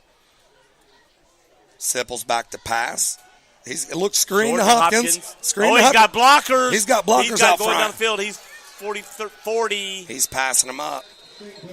They're going to get all the way down to the 37-yard line, looks like, 1st and 10. 38. That was a good play design. He had all his guys coming down there blocking. Wilmington looked like they got a little bit too lax. Yeah, they're known for the screen. Blanchester has ran the screen for a long time. They're known for it. And the last time Wilmington met Blanchester was 1926. 1926. In the year after, what gets you, Joe? What grade were you in then? 1926. My great grandpa was in high school. My dad was probably about 12 years old, I think. No, 10 years old. So you got Wilmington takes a timeout here at Alumni Field. Blanchester's driving. They're on the Wilmington 38-yard line. 1st and 10, coming off a big screen pass to Hopkins. For Blanchester, this game has been all about big plays. It'll be no gain, and then 25 yards. Yeah. So Blanchester coming back on the field. Wilmington lined up in a 4-3-5. Okay, 4-2-5. Right. 4-2-5. Correction. 2 men in the backfield. Man in motion. Burden in motion here. No, he's going back to the backfield. And that's everybody bumping into each other, hand off the Burden. Big hit there. I think that was a broken play or something because it didn't look like it was a fake. I mean, they ran into each other like, I'm going, no, you're going, and then nothing came out of it. They lost yards. So Blanchester loses about 5, brings up 2nd and 15 on the Wilmington 43-yard line. 42-yard line, correction. Yeah, because it looked like 2 men both thought they were going to get the ball and bumped into each other. Yeah. Sybil's going to stay in shotgun. We got 2 to the right, 2 to the left. Hopkins near Sybil in the backfield. Number 14, who they've went to a few times down here. Man in motion. The guy you like to back say his to name. Pass to Burden. Catch to Burden. Burden's still on his feet. Yeah, Burden's going to take it. Maybe that's maybe a first down. We'll see where the officiating he marks pointed it. First down. First down. So it'll be 1st and 10. And there's 1:56 left in this game. Plenty of time for them to score. Blanchester's up, moving. They're ready to go. See, if they score now, then get the ball back at the first of the 2 to the right, 2 to the left. ball Sipple back to pass. Looking. Oh, he's getting tackled. 40. That's 50. That's Doug Estes. 58. Doug Estes. He joined He's us a last. wrestler. He is. He's tough. He's very tough. He joined us 2 weeks ago on Campus Nation, our sports show there at Wilmington. Yes, he had a safety. Nice young man. I like Doug. Yes, like his mom and dad real well too. I think the second week we was here. We was doing the game. He had a safety that game. He was pumped up. Blanchester, 2nd and about 21. Sipple back to pass out. Oh, bad pass. Incomplete. It was thrown to Hopkins, who sort of backed up and then was out for throw it to me. And I don't think Hopkins even had his head turned. He just turned his head and the ball's coming at him. Well, I think he thought it was going to be a pass here, and Sipple let him. Yes. It's a little miscommunication. See, now Sipple Blanchester thought he was going out and run and I'm going to lead you and catch it, and Hopkins went out and sort of stopped waiting for the pass. Blanchester was all the way down to the 27-yard line, and see, they did the same thing they did last time. Blanchester's got 3 to the right, 1 to the left. Hopkins in the backfield. Sipple's going to take the snap. He's rolling right. Throws short, out of bounds. Ooh, I don't intended know. there for Jackson. Well, Yeah, and I don't know if Jackson, where he threw it. Did he miss his man or did he just throw it away right there because the defense was there and that wasn't open? Because it just hit out in the middle of the field there and bounced. So it's going to be 4th and 21 for the Blanchester Wildcats. Look like they're going to keep their offense on the field. They're going to have trips right, 2 to the left. Sipple's all alone in the gun. He's back to pass. Here they come, and he gets by, throwing deep, and he's going to throw it into the ground. He was running and threw it off the wrong foot. He was looking for Justin Ballard there. Right. But he was running for his life, and when he came around, when you're running like that, he was, it's like a pitcher. You got to be off the correct foot, and he was running and throwing and just do it straight to the ground. So Wilmington's going to get the ball back with a minute left in the second quarter on their own 38-yard line. What I'd like to know, take away all the yardage lost, how much has Blanchester gained? Yes. And that's where the coach staff's going to get to this team. They're going to go back and say, we gained 300 yards. With 125 yards in penalties. Right. Or hiking over the quarterback's head and getting sacked in the backfield. And Wilmington's got 3 to the left, 1 to the right. Ames is in the backfield by Brady in the gun. Brady's going to look to throw. He's throwing out here wide to Matt open Smith, and he drops the ball. Your boy Matt Smith. That was too open. That's the ones. That's the kind you drop because you're just wide open. You're set up. He's got to catch that football. I think what happened there is he got back on his heels. He turned, looked, and he was just setting up like this. And I think he just leaned back on his heels and was just. Maybe it's a good thing he didn't catch the ball because it stopped the clock here. Yeah. If not, he would have been in bounds and the clock would have continued to run. Maybe. Right. So we got 3 to the left, 1 to the right. We got Brady in the gun. Hands off to Ames. Ames, who breaks free, comes on the left side, breaks free again, gets by another man. Almost a first down. Clock's going to run. Nope. Picks up about 9. The clock is stopped. Did they call timeout because he's not a first down? No, the clock is running. Okay. Stopped it for a second and then started it back up. 3rd and about 9 for Wilmington. They're in the gun. Clock is running. 38. 3rd and 1. Trips right. Brady back to pass. Looking deep, throwing over to the right side. Incomplete. Now it's 4th and 1. Yeah. With 28 seconds to go, what would you do here, Joe? Do you punt the ball or do you keep the offense on the field and run the ball? Heather says punt the ball. Heather the Feather says punt it. Offense is still on the court. I tell you what. If I'm Wilmington, right now, I'm saying no. We stopped them all night. Let's go for it. Yeah. Well, you got Brady Evans. I think I'm going to line up under center. He's about 215 and just run it right up. The clock's going to stop if you get a first down.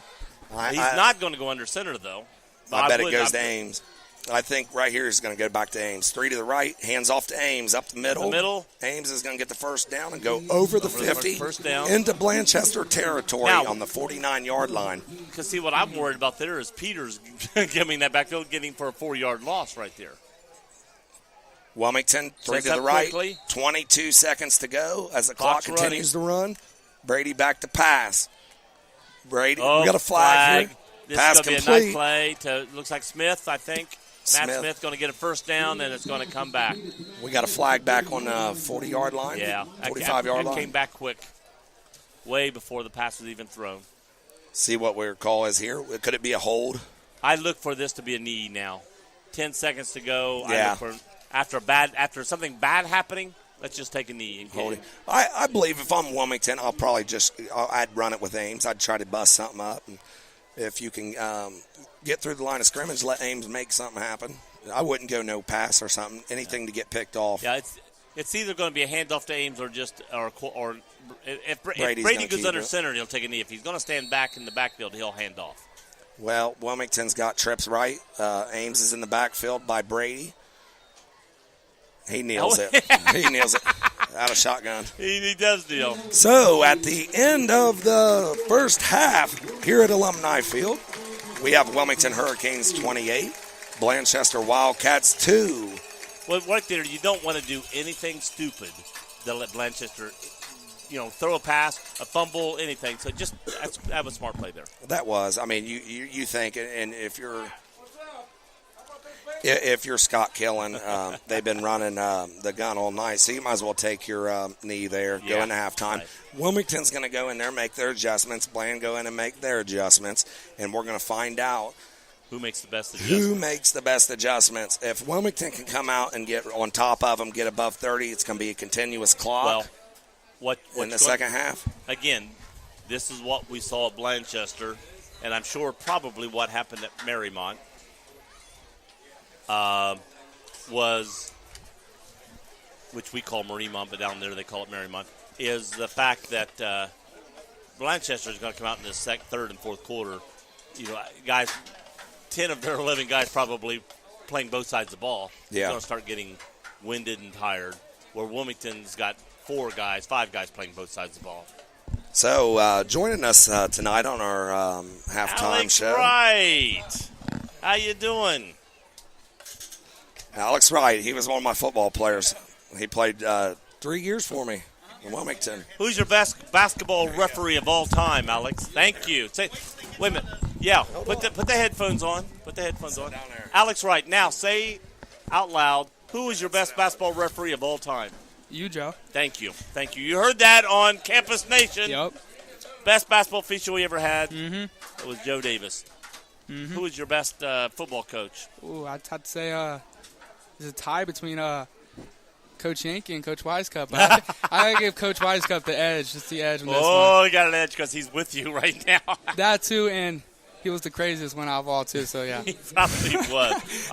I've known Jeremy, and I know this guy, and craziness. Yeah. What have you been doing? Studying a lot. Studying. Where are you at studying? Cincinnati. Which UC? Yep. UC, the University of Cincinnati. Yep. Although it's not like the Ohio State University. Cincinnati. You are at UC down there with another classmate of yours. Yep. Basketball. Yep. You guys see each other much down there? Oh yeah, me and Chris were actually roommates together. Are you really? Yep. We were roommates together. We planned that out. Went down there together. So are you? What are you doing on campus other than studying? Are you doing any sports or anything? Even in. I'm gonna try to walk on for the team, but if that doesn't happen, I'm gonna try to be a manager. Okay. For the team. What about Chris? What's he doing? I think he's going to try to walk on the baseball team. I'd go say Chris is even though he's a good basketball player, he could have been. Could have been an outstanding football player. Yep. But his love is baseball. Yep. He loves baseball. No doubt. I would have always loved to see Chris go into football. Mm-hmm. And go, because I think he could have been a quarterback. He could have been a wide receiver, tight end. He's just got that body. Oh my God! Yes, he got older. Yeah, more of a tight end. Just that big body. But my God, and he could have went somewhere as a tight end. Yeah. But he still may be that baseball player that we're seeing a few years, on a Major League Baseball team somewhere. I feel like he can definitely do it. He loves it. He loves baseball like that, so I believe my man. I'd like to see him make it as a walk-on to the basketball team. Yeah, he can. I feel like he can definitely do that too. No, you. Oh, me? Yeah. Yeah.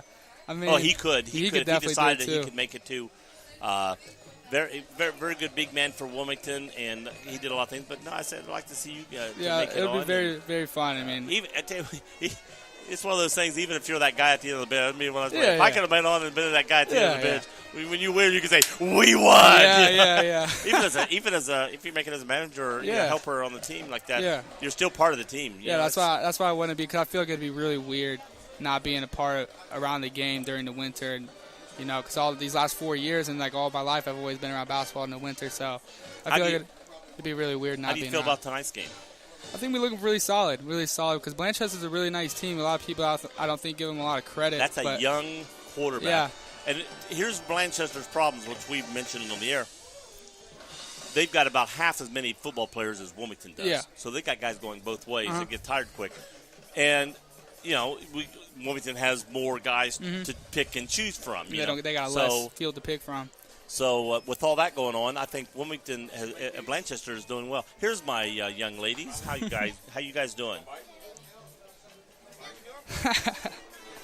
I don't know. There's a couple of young ladies I was told was going to come up and wanted to say something on the air. I was wondering if that was them. Wilmington's band. Is that Wilmington or Bland's band? That's Bland's band. Yeah, I'm looking through the double glass here. It just looked black, but then navy blue and black look a lot alike. Yeah, they do. But then all of a sudden I realized I don't see any orange down there, so that's we got Blanchester's band. we got new marching band uniforms too. Yeah. They're pretty nice. But yeah. So anyway, I was looking forward for the second half here. I'm looking forward to. I'm glad you're doing well at UC. Yep. I didn't know you went to UC. Yep. And you and what's his name, Chris? Yeah, we're roommates. And then me and Jaron. Tell him I said that. Old what's his name? Chris. Yeah.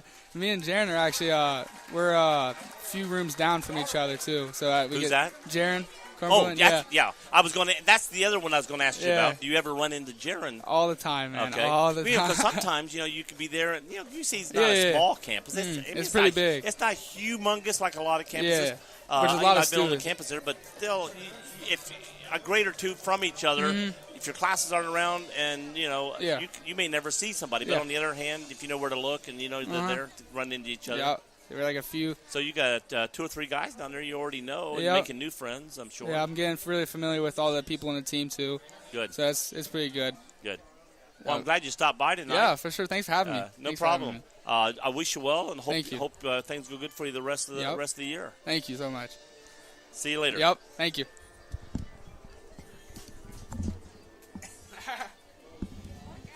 Thank you. All right, we got a couple big Hurricane fans coming in here. What's your name, young lady? Taylor. Taylor what? Killen. Taylor, I want you to. Who's your favorite player on the Wilmington team? Dylan Bogard. What's his number? 25. 25. Yep. See, you know that. All right. Good. Who's your favorite coach? My dad. Oh, your dad. Oh, that's nice. I thought maybe you might pick the offensive coordinator or something. No, you stuck with Dad. Way to go. So, what do you think about today's game? I think it's pretty good. You think it's pretty good? Wilmington's got the lead. You know what the score is? No. Score is 28-2. Wilmington's got a 26-point lead. Just checking that out there for you. You more excited about the band playing, the cheerleaders cheering, or the players playing? The players playing. Okay, the players playing. Good answer there for especially when your dad's the coach. I think that's a great answer. So, do you think Wilmington's going to come out with a win here? Yeah. Okay. What do you think about Wilmington going to the playoffs? Are they going to make it to the playoffs this year? How far are they going to go? I don't know. You don't know. You think they'll make it all the way to the state championship game? All right. I'm glad you can do that. So you feel comfortable here in the stands? I mean, with the headphones on and everything? Yeah. You like that? You think you could handle doing this with me? I can tell Mr. Weiscup to stay away. I mean, you could do the second half up here together. Yeah. You like that? Uh-huh. Who's your favorite announcer in the booth up here? You. Oh, thank you. Chris was over there pointing at himself, but you came up with the perfect answer. I think, you know what? I think maybe me and you would make a great team finishing out this game. I think so. You agree with that, right? Yeah. Yeah, see? You think we should just tell Chris he can go ahead and take a break? Yeah.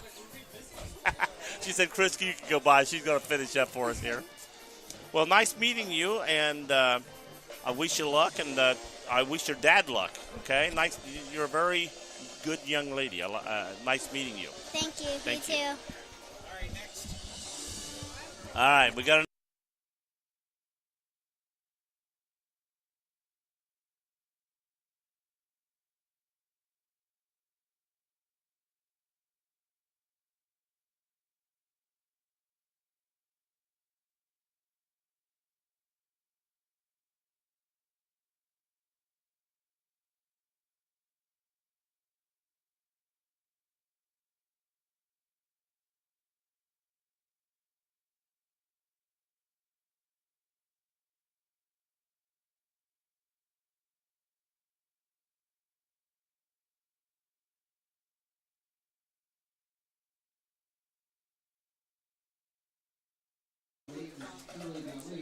Maybe. Maybe. Oh, we got a little wondering here.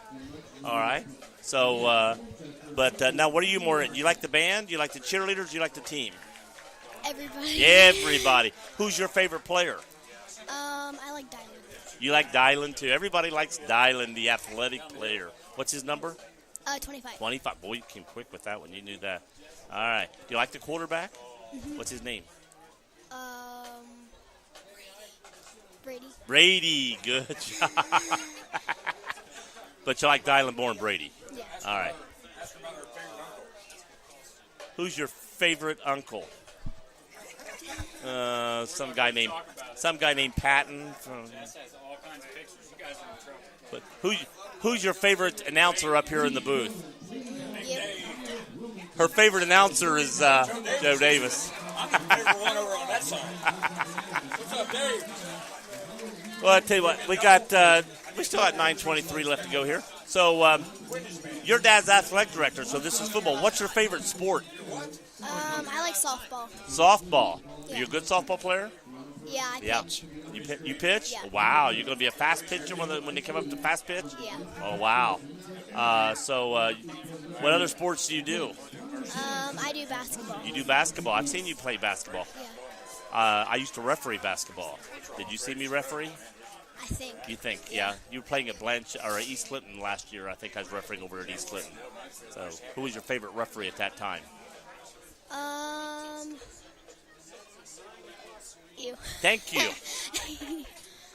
Gotta get the right answers going here, girl. You gotta learn those right things. So you like it up here in the booth? Do you think you could handle this? Maybe. Maybe. Yeah, I think you did pretty good. You feel very comfortable up here and stuff. Yeah, it's fun to do it.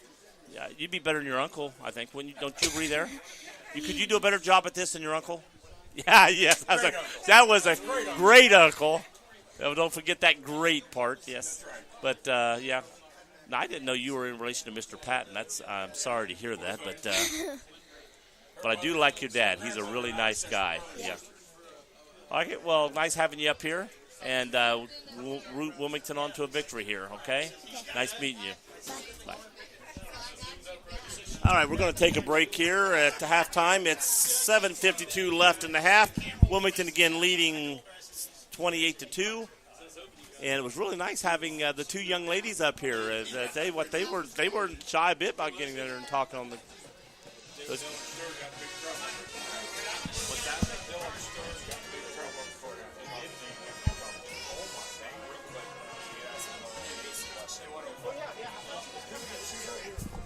Get back. We got another young ladies coming up here. Here, get up here. We got some people coming up today.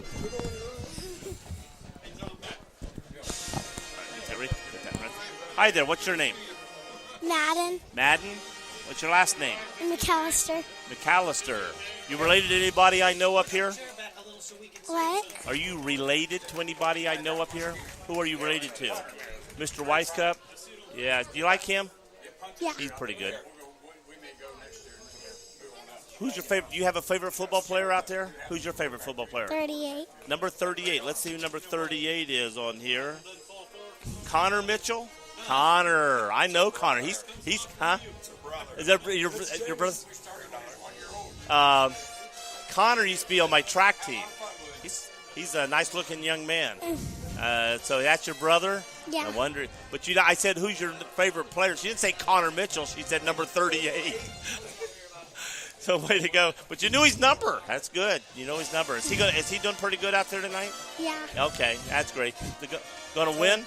Who's your favorite announcer? Yeah. Who's your favorite announcer up here in the booth? Who's the one talking to you? Is that your uncle? You can't say. Yeah. I'm putting her a thing. She's like looking at me, and then she can't say nothing bad about her uncle. So that's a good job. Well, I'm glad to have you up here. I like you seeing we're in the orange and black there, and we're going to root Wilmington on, and I hope to see Connor. Tell Connor Joe Davis was up here in the booth, and we're looking for him to do some good stuff, okay? All right. Nice seeing you. Okay. All right. See you, Madden. Bye, Izzy. Take a break. Second break. Second one.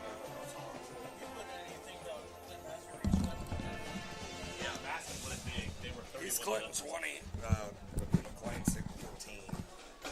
20 to 14. Yep. So with our score updates, looks like Clinton Massey 34, Miami Trace 0, 3:12 left in the second. We have East Clinton 20, McLean 14. This would be a big win for. You got the coach over McLean, don't you?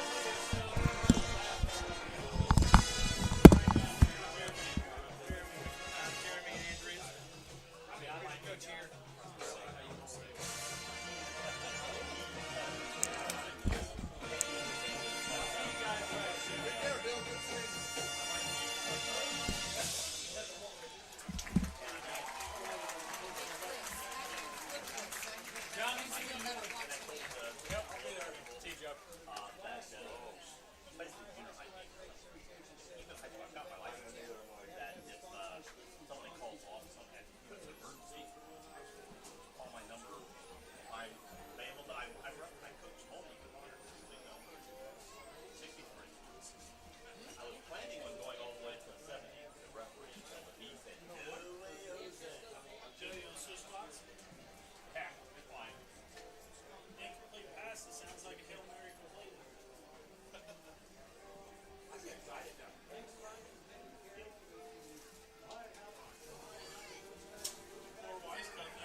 Wilmington Haunted Hollow Ride. Opening night is this Saturday, September 16th. Experience the fire-breathing semis. Ride aboard the sawed-off school buses for a haunted ride you'll never forget. Terror in the Court, Slaughter Hotel, and the all-new Evil Asylum will chill you to the bone. Wilmington Haunted Hollow Ride. Opening night is this Saturday, September 16th, 1261 West Dalton. More information, directions, go to WilmingtonHauntedHollowRide.com. So welcome back here on Campus Nation. We are here at Alumni Field. Wilmington Hurricanes 28, Blanchester Wildcats 2. Score updates. We have East Clinton at 20, McLean 14. Clinton Massey is leading 41-0. The last score update we had. They're over the Miami Trace Panthers. Charlie Hargrave is down there, WZAA 106.9. He is actually broadcasting the game live. Tonight we have Heather the Feather on the camera. We have Jimmy Curtis doing the field camera. President Rick.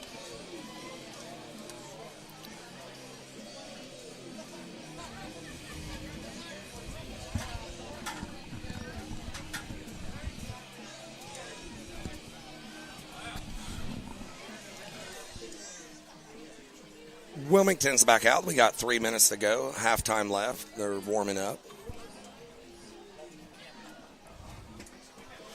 Blanchester Wildcats out on the field. There's 2 minutes to go.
Ready right now?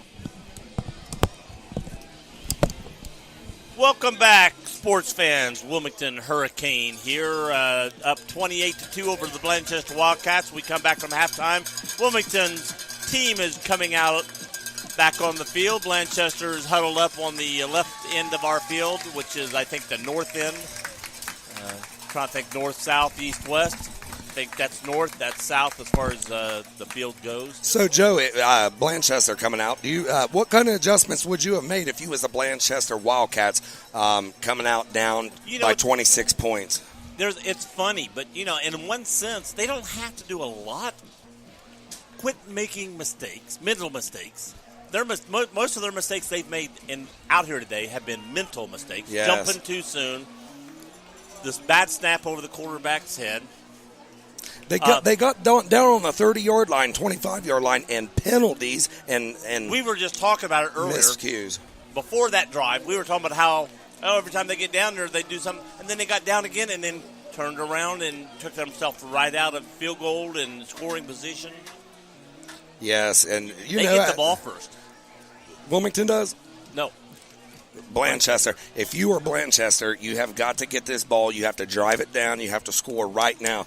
Because here's the thing. You do not want Wilmington to get the ball back without scoring to go up 30. We don't want a running clock. How many drives did Blanchester have that half that ended up with no points? 2 or 3?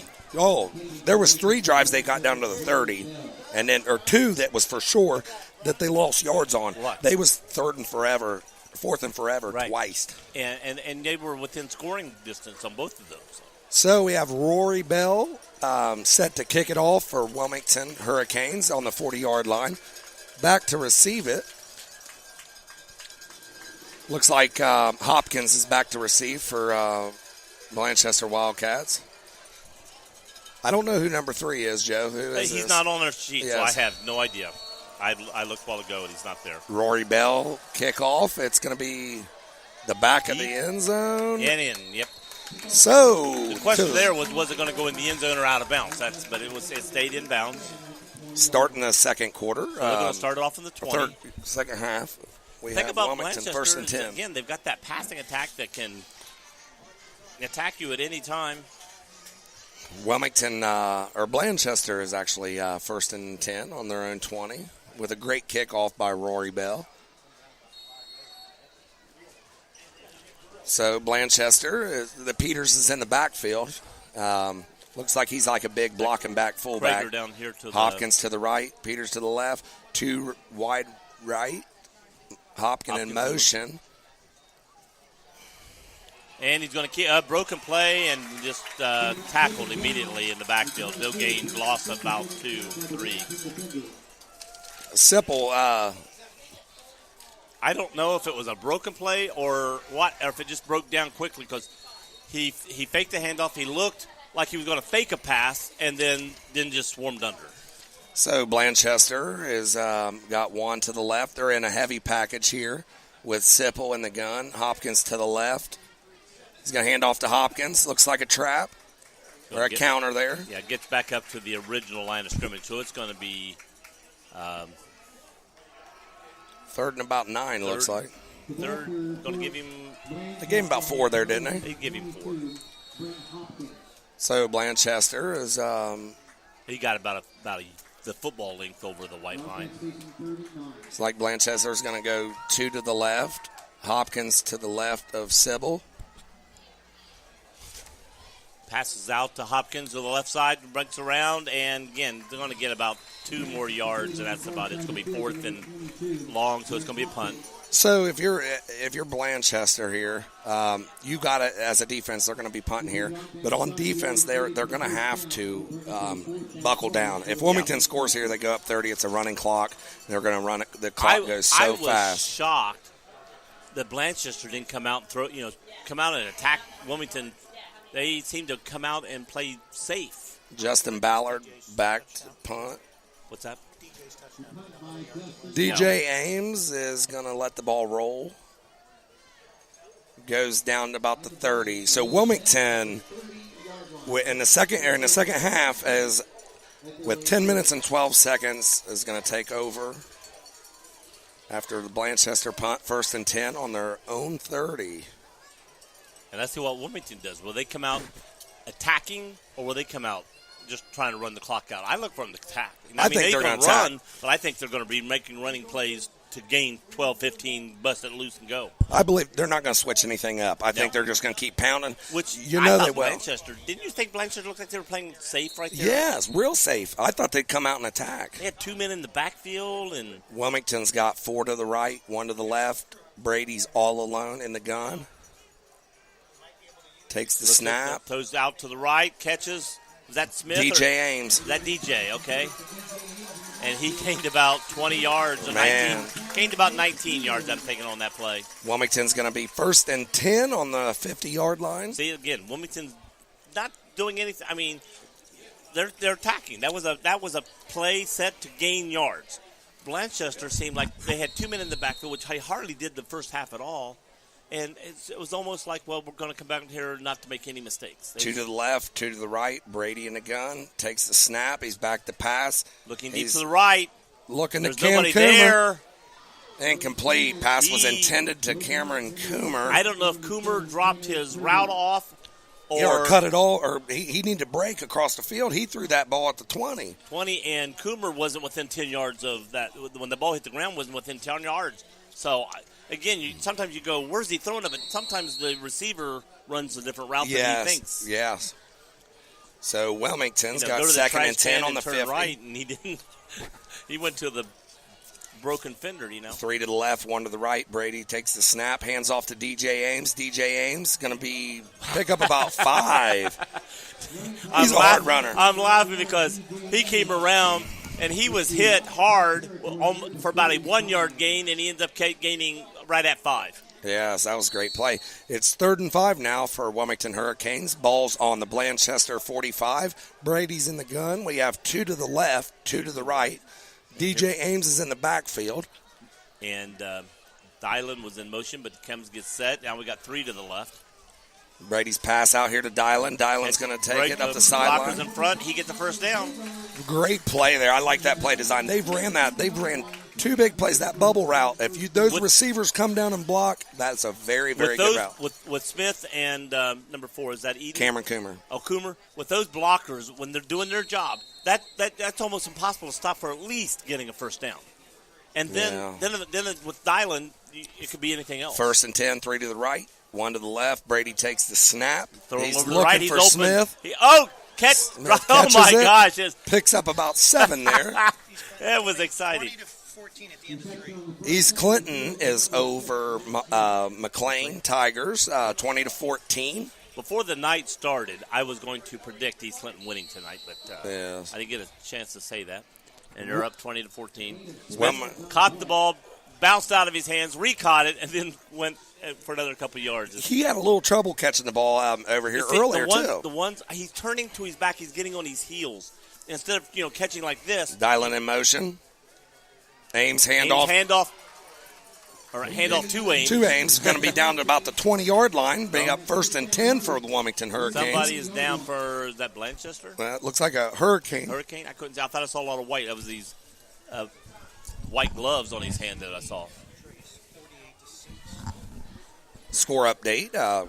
Clinton Massey leads Trace 48-6. Wilmington's got trips left. 1st and 10 on the 20. Cam Coomer right. Brady back to pass bubble route. Oh, he overthrows. He overthrew him. He shot him way over the head there. He's shown on touch throws and to a guy when a guy's wide open.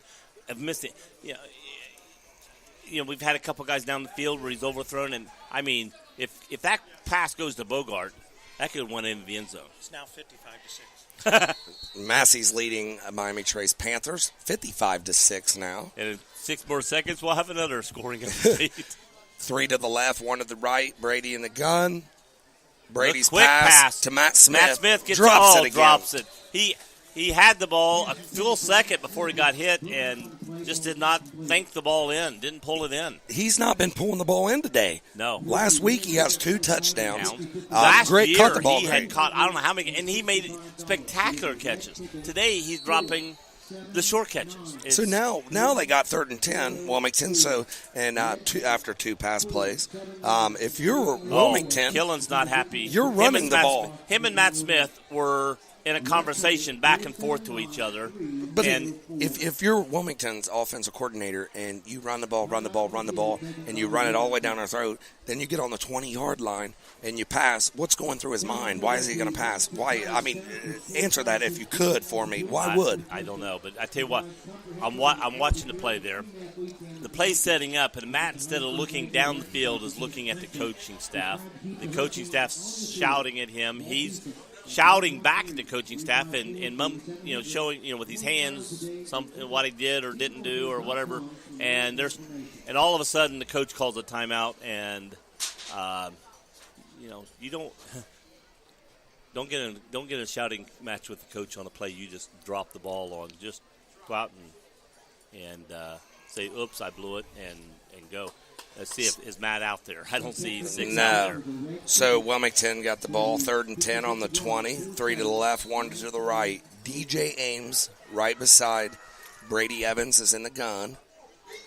Brady drops back to pass. 10's Dylan. Bogart got it. Dylan. Jumps around one man. Shakes him 15, off. 10-9. What a play. Dylan That's a first Bogart. down. Yards after catch there. Oh, my gosh. Yards after first contact for Dylan. It's what? Unbelievable. It's unbelievable. If we were marking that down here and where we are, catch and then how many yards did he make after he got hit? I'm not even sure. A couple times he was hit because he danced so much that the guy flew by him. Wilmington set back up again immediately. Bogart's to the right, to the left. Brady back to pass, and he's Bogart. open. Touchdown, Dylan Bogart. He caught it, got hit, and what a ball. He threw the ball to the outside where only Bogart could get it. And when he threw it, Bogart was looking in, threw the man, and then turned, and there's the ball. What a ball. He threw it to the outside. He put it right where the ball needed to be. Right, and Bogart knew where it was going, but he was not letting his defender know, and he was like, I'm going to run inside, and then turn, and boom, there's the ball. So with 7:38 in the third quarter, Wilmington just scores, makes it 34-2 over the Blanchester Wildcats. Brady Henry for the point after touchdown. Oh, was that yours? I thought it was his. Brady Henry's extra point is good for the Hurricanes, which makes it 35-2. And we're going to start our running clock. Wilmington's up by 33 in the second half, so they broke the 30-point mark. And that's another thing. You don't want to be the team that's getting the clock ran on you, So we could have a quick second half here with the clock running. So back, looks like Hopkins is going to be back to receive the kick. Bell's going to line up to kick the ball off on the Wilmington 40-yard line. Again, so, Joe, do you think with this running clock now, it's running right now? Right. So that hurts Blanchester. Oh. When you're down this far to try to come back. Yes. Anything could go your way. They are a passing team, so a missed pass stops the clock. That helps them. If you're a running team yourself and then the clock's already running, it hurts you. You've got to get plays to get you out of bounds. Rory Bell is set to kick off. If he kicks off deep or a squib. He kicks it deep. Hopkins is going to fill it to 2. He's over the 15, over the 20. He's running hard. He's breaking loose. Can he go all the way? Who's behind him there? Catching up fast. Matthew Smith trying to catch him. And Fumble. Blanchester's going to score. Blanchester gets it, and they're going to score a touchdown. Now the clock has got to stop because now they're back down. Yes. What a big play by Hopkins. He's got to hold on to that football, and though. that was almost covered by Wilmington in the end zone for a safety. Yes. Which wouldn't have been a 2-point safety. It would have been just our ball back out to the 20. But that went, oh, my gosh. If you are Wilmington, took Blanchester put themselves back in the ballgame. Back in the ballgame. They ran the ball, and then the defense knocked it loose, and then Blanchester fell on the ball again in the end zone. It's just so many different things happened right there on that play. So Blanchester's going to attempt the extra point. Who's kicking for them extra point? 7's the holder. That's Krager. Kick is up, and it is good. So in the third quarter, we have Wilmington Hurricanes 35, Blanchester Wildcats 9. We went from a running clock, Joe, to a stop clock. It is not running anymore. Still 26-point game. You just said Bland's back in the game, but it's 26-point difference. That's still a big. But just like you said it, they're back in the game. That's what they're thinking. Yes. We're back in the game. Well, it's not a running clock anymore. Right. Now we got time to do things. We got time to capitalize. But the thing is, when you got a running clock, the clock's moving so fast, you don't have time to do anything. The thing happened right there Wilmington did not want to happen, and that is by Blanchester getting the clock stopped again, they feel they're like, hey, we're back in this game. And with the passing attack that they've got, things can happen quick. Now, granted, I don't think Blanchester's actually I don't think they can stop Wilmington Hurricanes' offense. If they keep the ball on the ground, have Ames run the ball, you got Dylan. Dylan's tough. They've been running that bubble route. I really like that bubble route they run with Dylan. It's going to be interesting to see if Matt Smith gets back on the field. Yeah, they're gonna have to stop going downfield, I believe. I mean, it's getting his yelling back at the coach, I think, got him in the doghouse right there.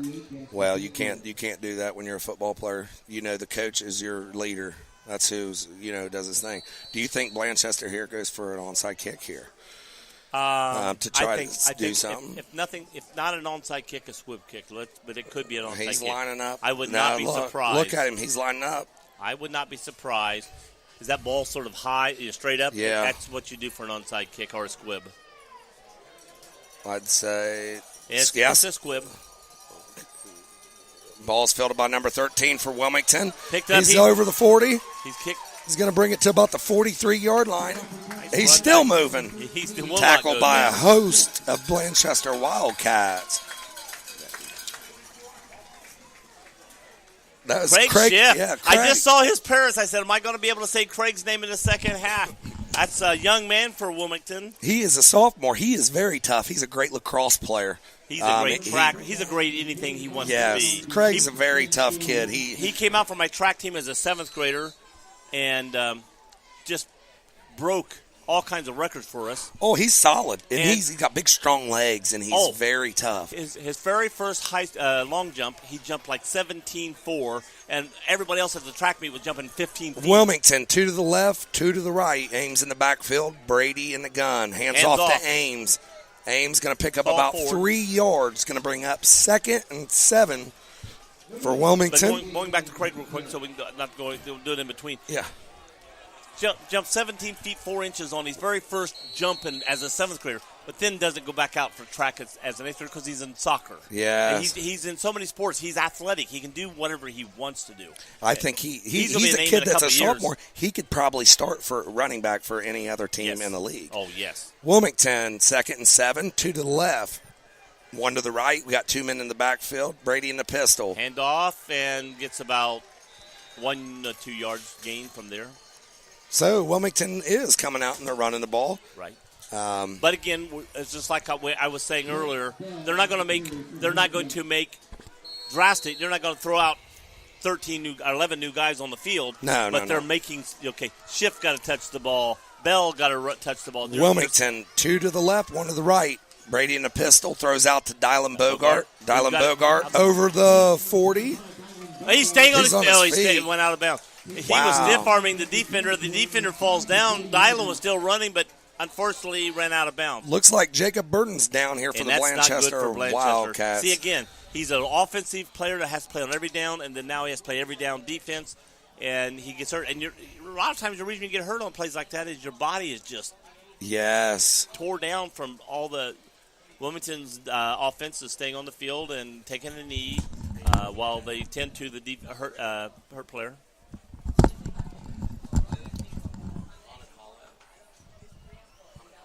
He scores. Oh, yeah. So we're going to go to our advertisement.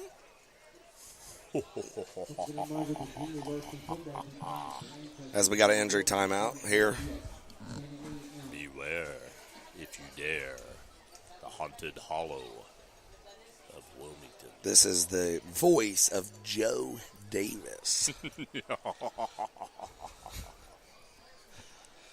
Joe, he is a very, very solid announcer. I like doing broadcasting with Joe. I'm a crazy guy. I'm the wild and crazy guy. Well, you know, Joe, since we started working together here about 3 weeks ago, and you know, a lot of times, you know, getting with a new person, talking with them, broadcasting with somebody, being new at it, it is. There's times you get your tongue twisted, the things you do. Here we go. Wilmington Haunted Hollow Ride. Opening night is this Saturday, September 16th. Experience the fire-breathing semis. Climb aboard the sawed-off school buses for a haunted ride you'll never forget. Terror in the Core, Slaughter Hotel, and the all-new Evil Asylum will chill you to the bone. Wilmington Haunted Hollow Ride. Opening night is this Saturday, September 16th, 1261 West Dalton. For more information, directions go to WilmingtonHauntedHollowRide.com. Welcome back after our injury timeout. It looks like Jacob Burden there, number 1.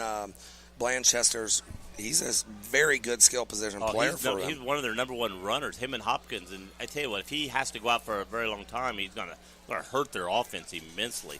But again, that's what hurts their team is the fact that guys have got to play full-time offense, then turn around and play full-time defense, and you know, it wears your body down sometimes. Wilmington, 2 to the right, 1 to the left. Brady in the pistol.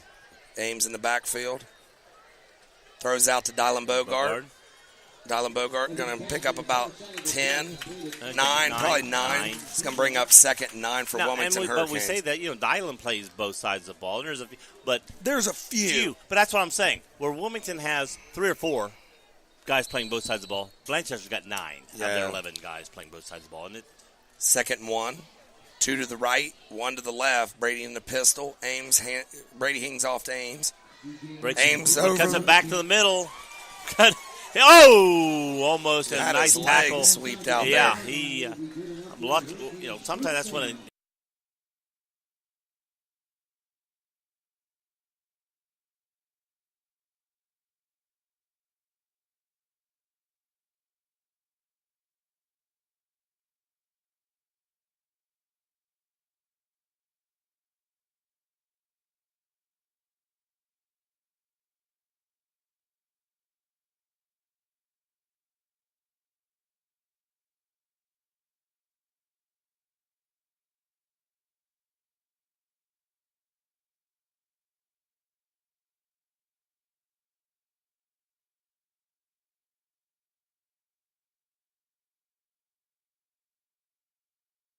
No. Ryan Camp, it looked like number 15. 15's what ran the ball Ryan in. Camp. Yeah, wasn't Matt Smith. Yeah. Matt's happy to get his name Looks mentioned. like, probably. yeah, but he dropped 2 balls. There's Matt Smith standing right down there. Yeah, he's not getting in. He's on the 35-yard line, out of bounds about 5 yards. You don't want to get on Coach Killen's bad side. No. 3 to the left, 1 to the right, 2nd and 6 for Wilmington. Franz in the backfield. Brady takes the snap. He's back to pass. Looking in the end zone, throwing deep in the end zone.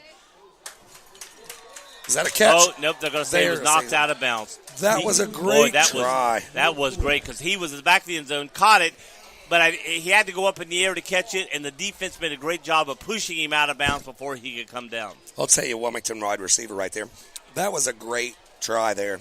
I'll tell you, that's a hard catch to make in the back of an end zone for any kid. Was that the same one, number 15, or who was that? Was that Bogart? No, I don't know who that was. I couldn't see the number. Wilmington, 3rd and about 6. 3 to the left, 1 to the right. Brady in the pistol. Hands off to Franz. Franz up the middle. He's going to pick up about 5. It'll be close to a first down, maybe over the first down mark. You think Wilmington's going to continue to keep the ball on the ground a little bit? Yeah. I mean, you have to if you're Wilmington. Especially now where you are. Yeah. You don't want any mistakes here. They're going to measure. It's going to be close enough to measure. 3:38 left in the third quarter. 35-9. Wilmington leads as Wilmington's on the drive, and they're coming out for a measurement at about, the 7-yard line? Between the 7 and 8. It's going to be close there. Now, if you're Wilmington here, they're going to pick up the first down. A first down. Sometimes if it's fourth down and 4 inches, you can get a first down 5 yards deeper. But it's nice to go ahead and get that first down. It's goal to go on the 7-yard line. About the 8-yard line, it looks like, Joe. Right. What is that, the 7? Well, they were putting it on the 17 when they marked it. About the 8. Okay. First and goal on the 8. 3 to the left, 1 to the right. Franz in the backfield. Brady in the pistol. Brady's going to keep the ball up the middle. Tripped up there by number 13 for Blanchester Wildcats. He got down about the line of scrimmage, maybe a gain of a yard. Junior Torres really came through for Blanchester there and made a nice play on Brady. His name's been mentioned 2 or 3 times tonight, so he's came through quite a bit, a few times. Setting right back up quickly. Wilmington 2 to the right, 2 to the left. Brady back to pass, out route. Overthrows. Incomplete. Number 10 to number 15, Ryan Camp again. Looks like they've been going to Ryan Camp a lot. Well, Ryan's went in place of Smith. If Smith hadn't gotten the doghouse, those pass probably have been going to his way. So. Yes. Sorry, Matt. Looks like he's a junior. Matt's a senior. Yeah. I mean, sometimes you just got to, like you say, if you're Matthew Smith, you can't talk back to a coach. And here, this kid's having his chance, and if he gets out there and does good. 2 to the right, 2 to the left. Brady in the gun, Franz beside. Brady's pass right is through incomplete. the hands. Now, if you're Wilmington, Joe, it's fourth and about 6, or 4th and goal on the 6-yard line. What do you do here? Do you go for it, or are you going to go ahead and kick a field goal? You got a great field goal kicker. I'm going to predict they're going to kick it, especially since the kicker's already on the field. And makes me look awful smart. You're brilliant. They are going to kick a field goal, Joe. They're going to do it. So Brady Henry's back to kick this field goal. Looks like it's going to be about a 23-yard attempt. It's like an They're extra in point center of field.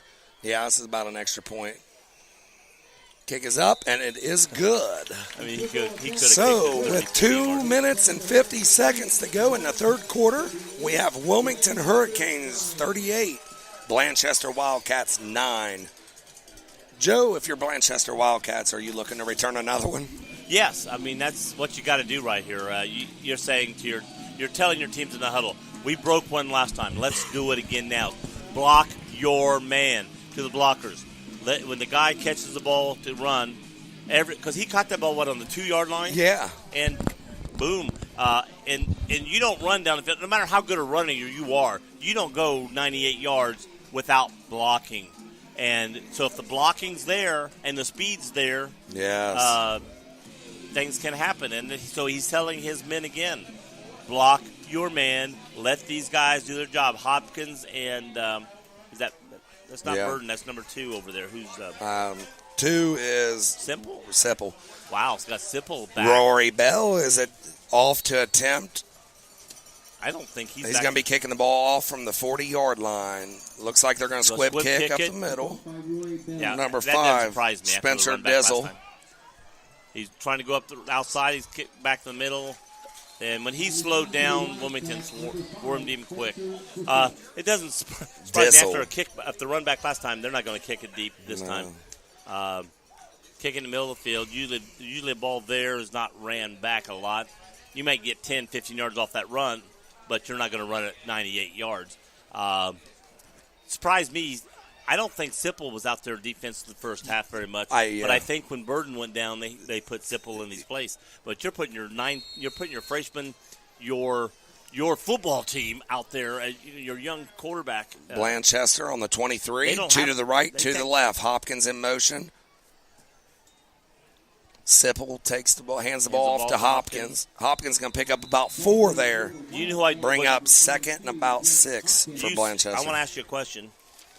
There's Blanchester. Tell me who the backup quarterback is.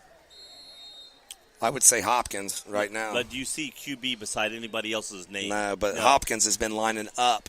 Right, but I'm saying the backup quarterback is another. Second and 6, freshman quarterback. 2 to the left, 2 to the right, man in motion. Oh, bad snap. And he's going down. He's got the ball. Wilmington smartly just touches him. This has happened to Blanchester a lot tonight where the bad snap back here. And I'm not sure that snap was here, not up here. Yeah. So I don't know if he wasn't looking for it, if it was harder than the rest of them have been. What the case was there, but if he took his eyes off the ball, yes, and as a quarterback, you got to be ready to catch the ball wherever it is. Yeah, and that was chest high. So I'm not going to say bad snap. There was a brings awkward up snap. 3rd and 15. Blanchester got 2 to the right and 2 to the left. Man in motion. Sipple takes the snap. He throws to number 7, Krager. Krager catches the ball. Looks like Krager's going to pick up about 7, maybe 8.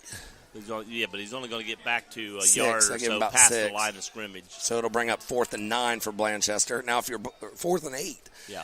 Now, if you're Blanchester, Joe, are you going to kick here? Yes. Yeah, you're going to have to. It's too early still in the game. You still got a whole 4th quarter left to play. They're not going. They are. I mean, if you're on this 40, I'd say maybe go for it. But you're and you just had all this stuff go bad against you. You can't give Wilmington the ball that close if you don't make it. DJ Ames back to receive the kick. Justin Ballard going to punt for Blanchester. Ballard punts off. To him again. No, he's waving for a fair catch. They're getting out of the way.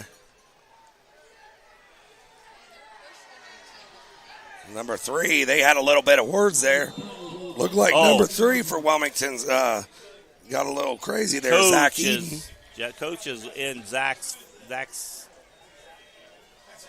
crawl He was back sitting there hitting around, and they got to stop. Once the play's dead or they say fire, or Peter, whatever they say to get away from the ball, you just get away from the football. You don't even hit nobody else. The ball's already rolling dead. Right.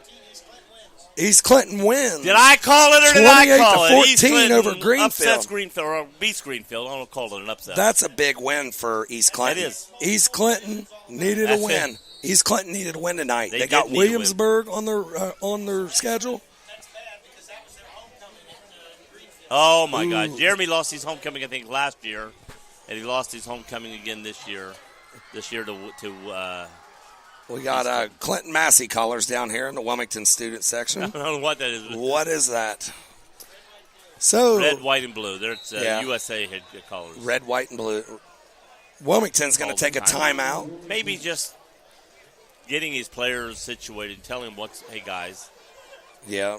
If you're tuning in on campusnation.com, Scott Killen will be up after the game to get a little post-game interview with us.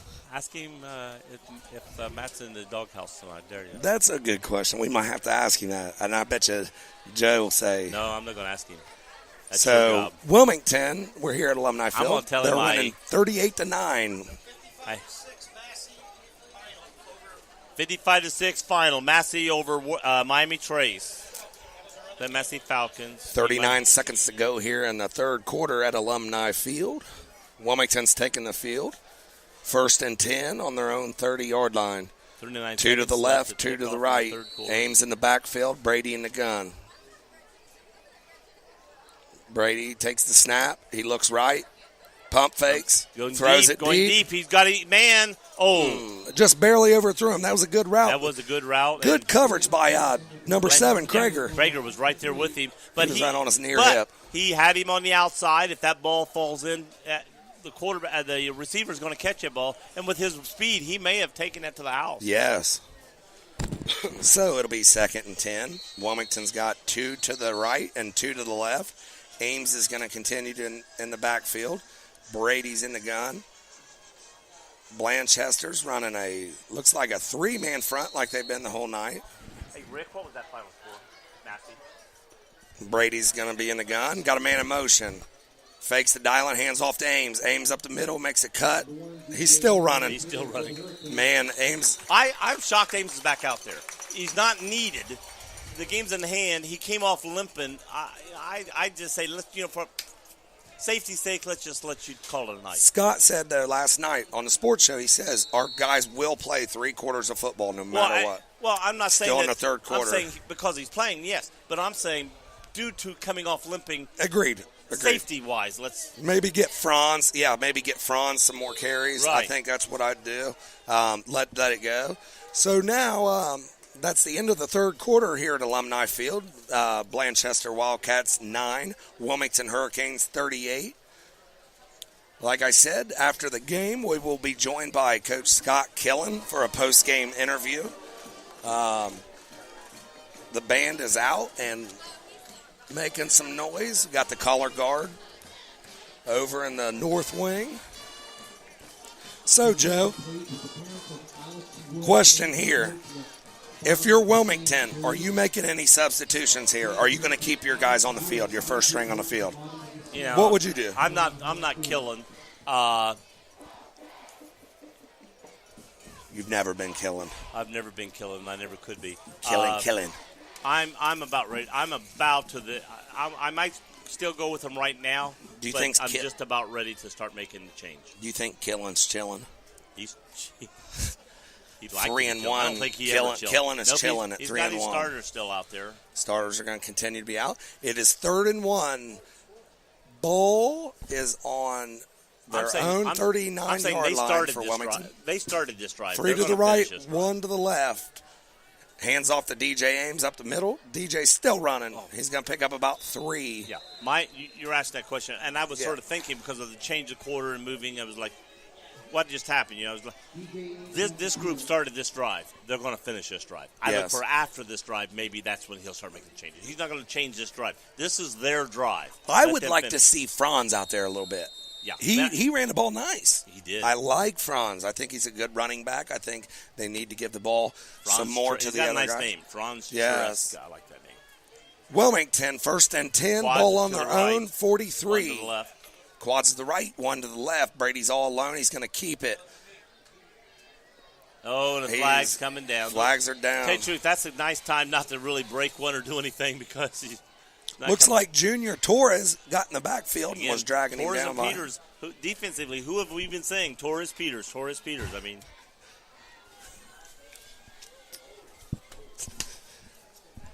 flag here. Let's see what it is. We're going to the officiating crew down on the field. We got Steve Berman.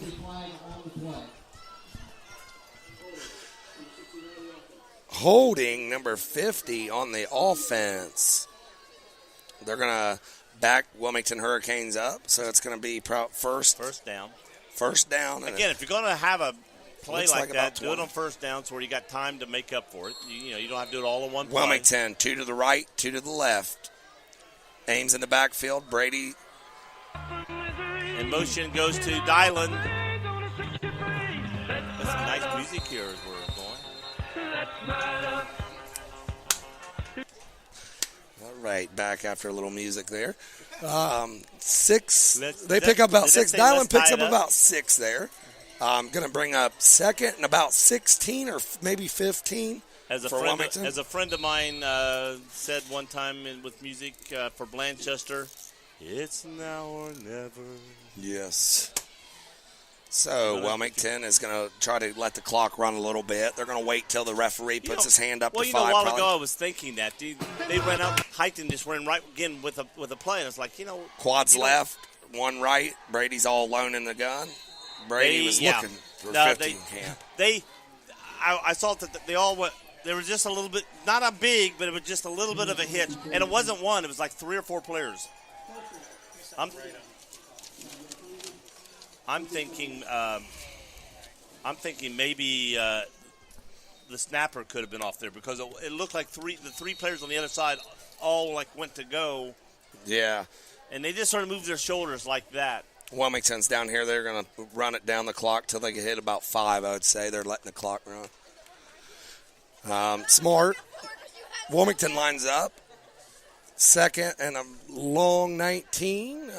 Trips left, one to the right. Brady in the gun. Brady hands off to Ames. Ames up the middle. Ames is going to go over the 40 to about the 42-yard line. About 9 to 10 yards on that run, about 10 yards. Second and about 9. Long 9. Second and a long 9. You figure first and 19, second 9 is a big difference. Or third and a long 9.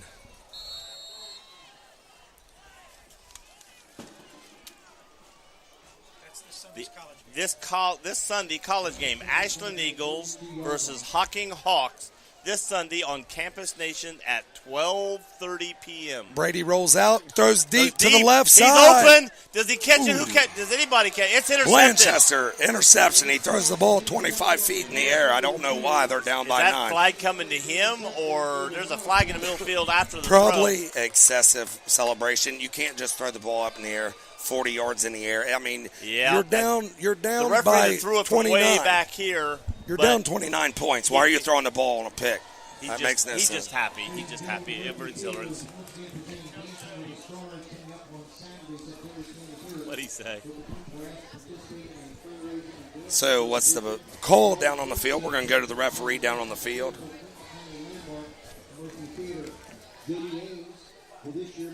Unsportsmanlike conduct for throwing the ball up in the air after the interception. If you're Blanchester, you cannot afford penalties like that. You got the ball on the 23, 24-yard line on the interception?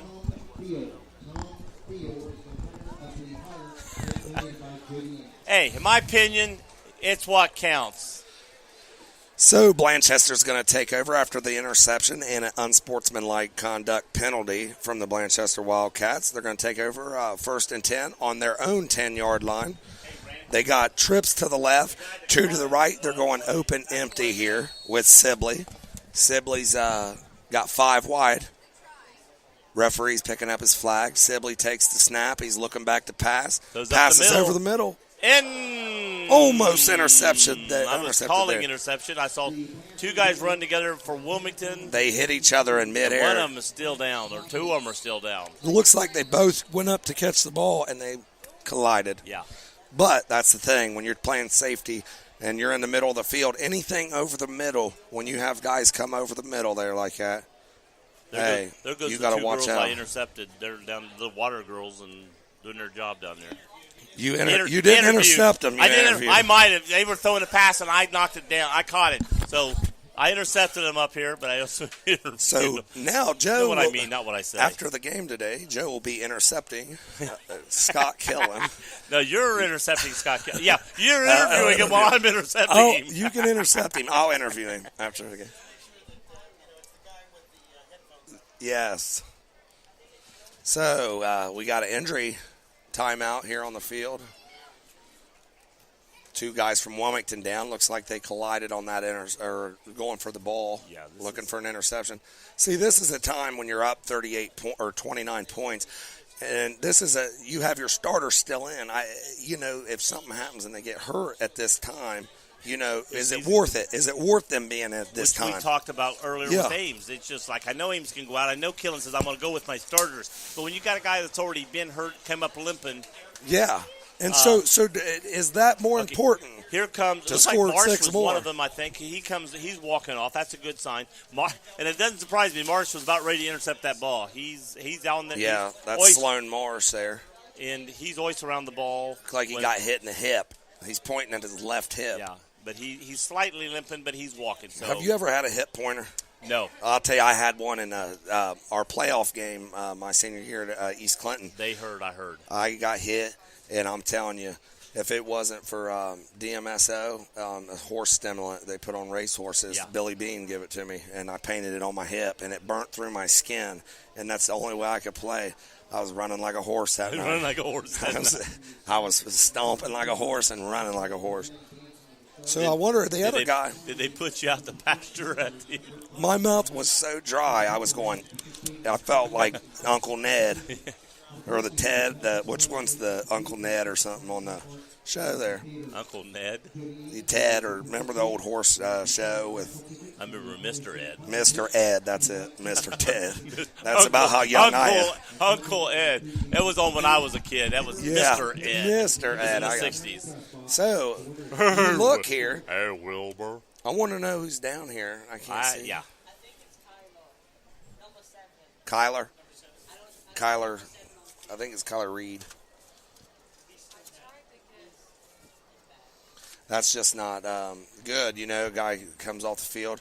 We had Sloan Marsh holding his left hip. Right. Could it be his head? Could he maybe come in? That's the thing about two safeties coming across. If he dove low, his helmet could have hit the other. Yes. And he's still down. 15. That is Ryan Camp. Ryan's been out there quite often on good plays tonight. And he's had the ball thrown to him quite a bit. I hope he's all right.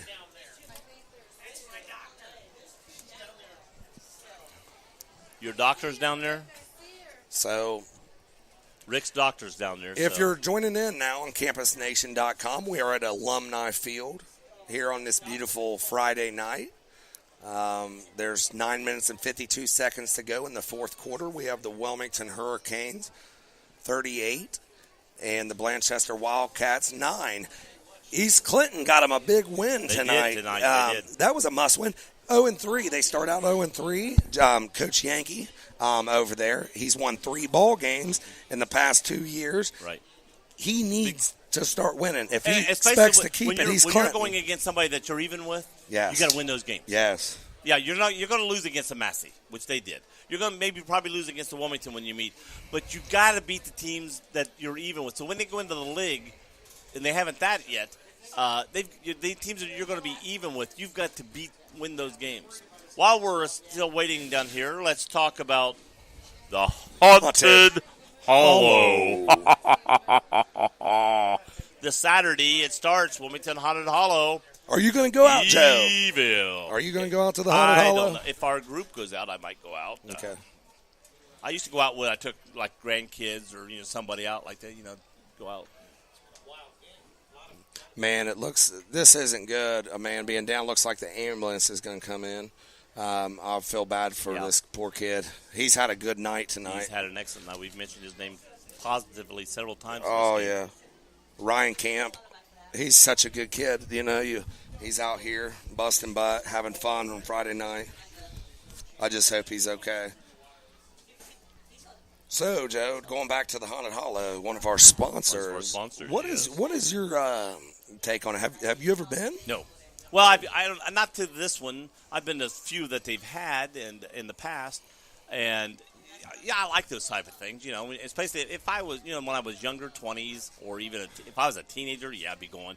In my 20s, 30s, go with a group of people having fun. I'm 63.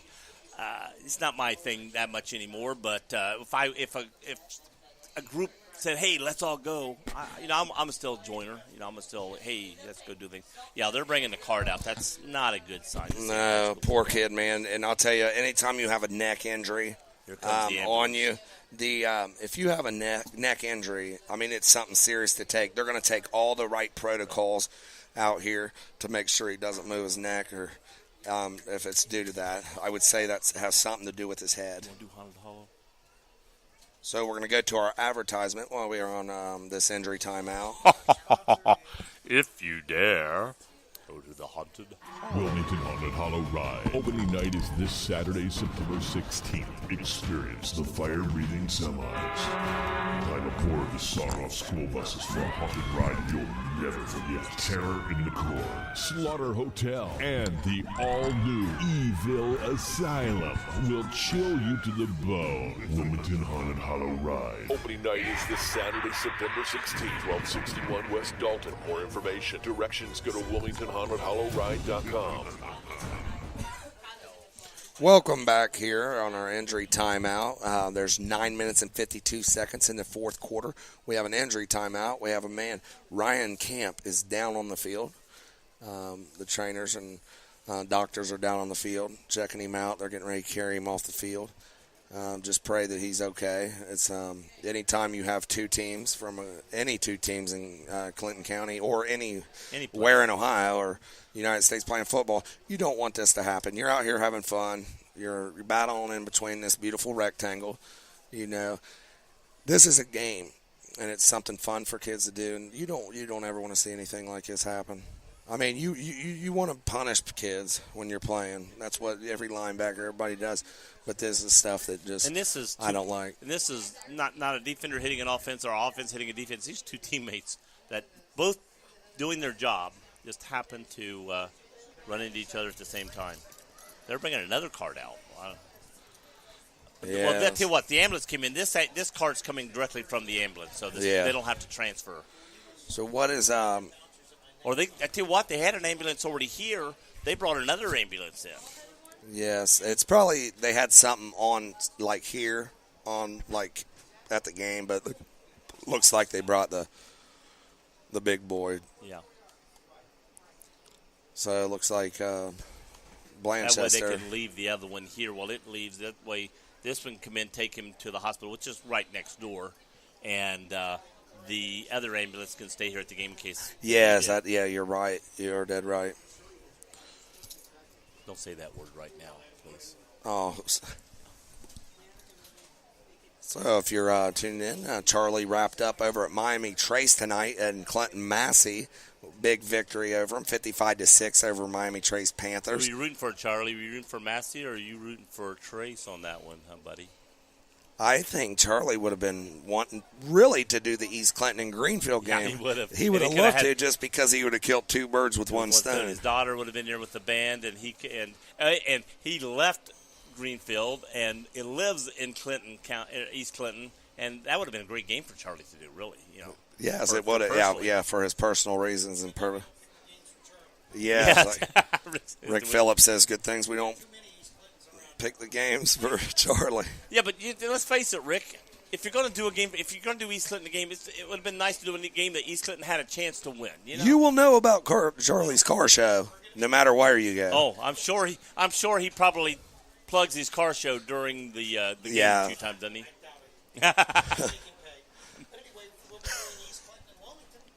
Well, yeah, yes, we will be doing next week. You can tune in on Campus Nation next week. Joe and I will be doing the East Clinton and Wilmington game. That'll be a good game next weekend to get to see. Both of us graduated from East Clinton, and now we're living in Wilmington. And we have family in Wilmington. And that's the type of game, really. Would you want East Clinton to win though? As of right now, not really. No, I don't want to make anybody from East Clinton mad. My meaning to that, when you ask me that question, is I'd like to see Wilmington go make the playoffs. Yeah, that would kill Wilmington making the playoffs.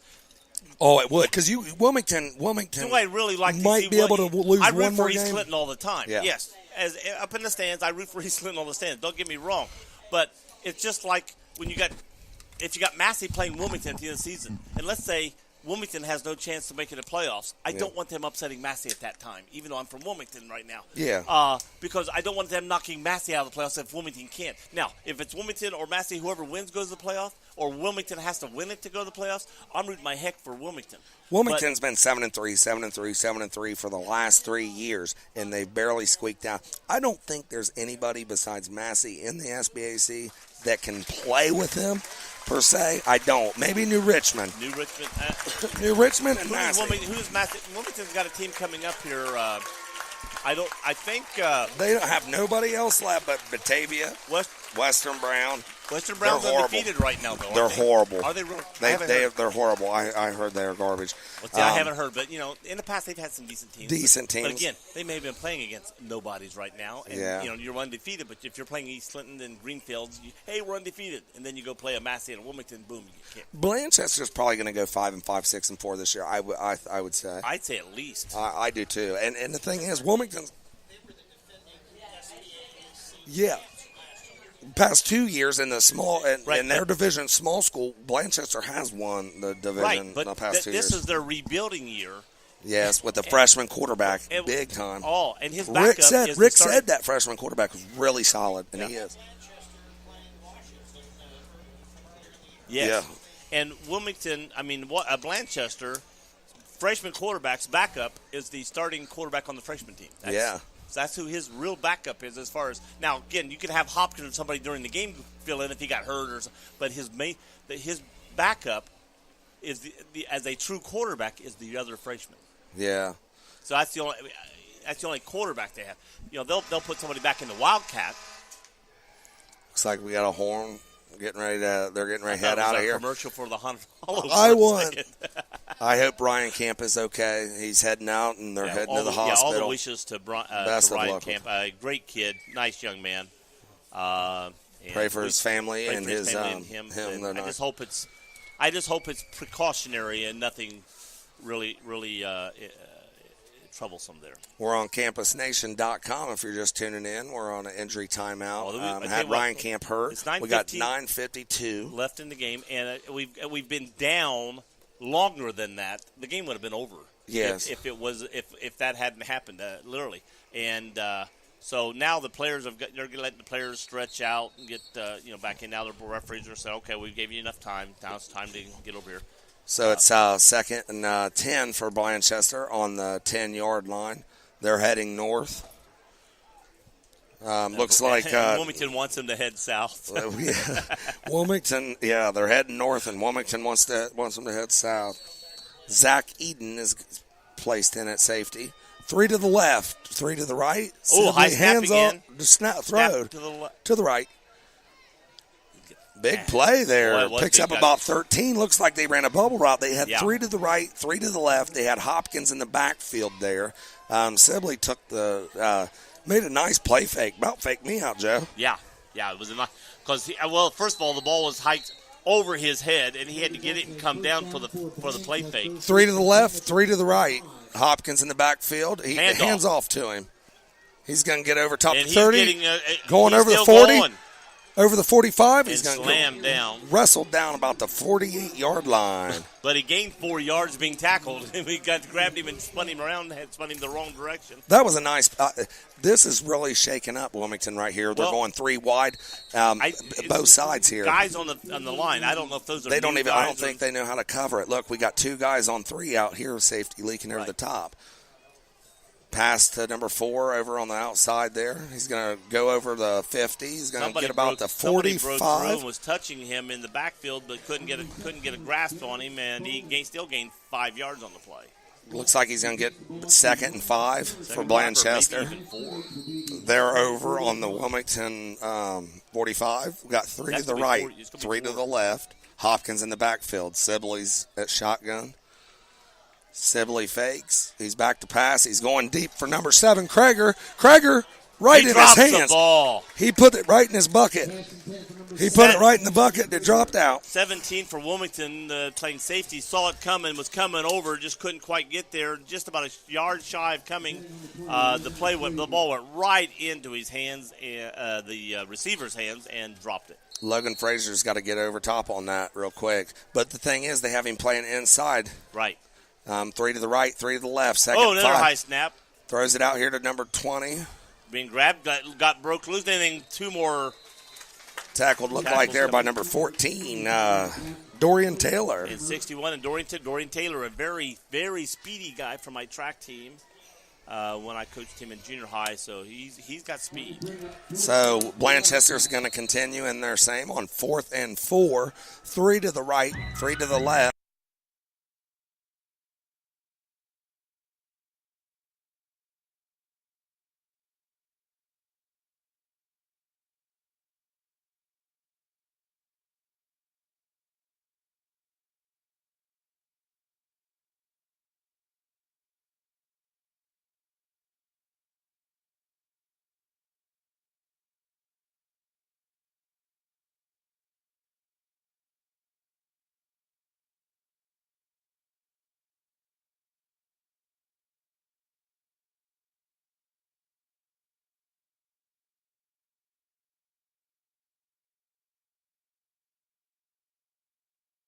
45-yard line. 45-yard line. 2 to the left, 2 to the right. Ames is in the backfield. No, it's not Ames. No. Hands off to Ames. It is Ames in the backfield, but he was not the one. Ames is off. Picked it up. He's going to hit the outside. He's going to go all the way over the 40 to the 38-yard line. Back in the backfield, and that is Peyton Hibbard. Peyton Hibbard. He's a right-handed quarterback. He lives right down the road from me. Sorry to hear Peyton's tough. He's a good quarterback. He's a freshman this year. Peyton, I would like to see him. He's in here with the first team, it looks like. They got 2 to the left, 2 to the right. 1st and 10. Hibbard hands off to Ames. Ames is going to go to the outside. He's over the 30-yard line. He's still going. Picks up about 14 there, Joe. Oh, man. It's going to be first down. I bet Peyton Hibbard, getting a little action. This is good for him. What I like about this with Peyton is the fact that a lot of times when you throw in, you go in with everybody else that's never, doesn't play a lot. It's hard for you to look good. Yeah. When you're in. But when he's going in with the starting unit, he can show what I can do as a quarterback. To the left, to the right, Hibbard. Hands off to Ames. Ames is to the outside. Right side. He's got it clear. Ames He's going to go in. He's touchdown, going for a Wilmington. He walks into the end zone. Looks like 7:41 left. 29-yard touchdown. And the running clock will start again. Running clock. Hey, baby. I called that one.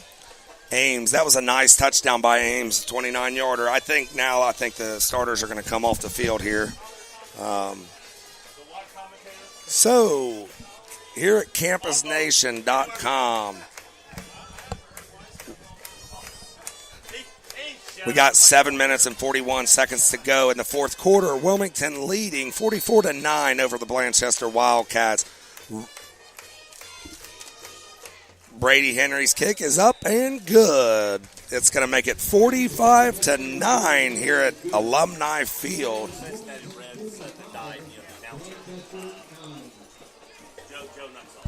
Hey, Brian, I'm Joe Nuxall. It's out of here. It's out of going.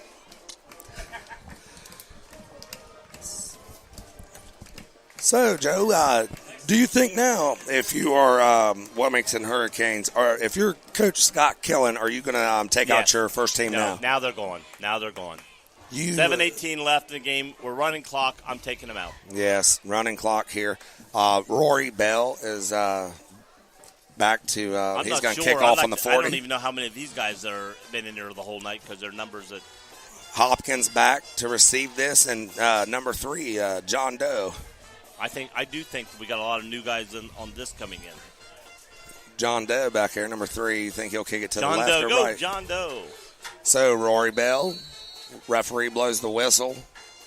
Rory Bell's kick from the 40 he's gonna squib it.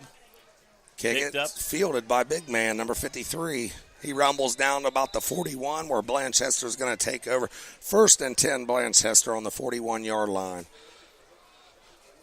Wilmington looks like they're putting some new kids out there. They got some new numbers out there. Yeah. I could see a bunch of different new numbers. They're going to give them a little time.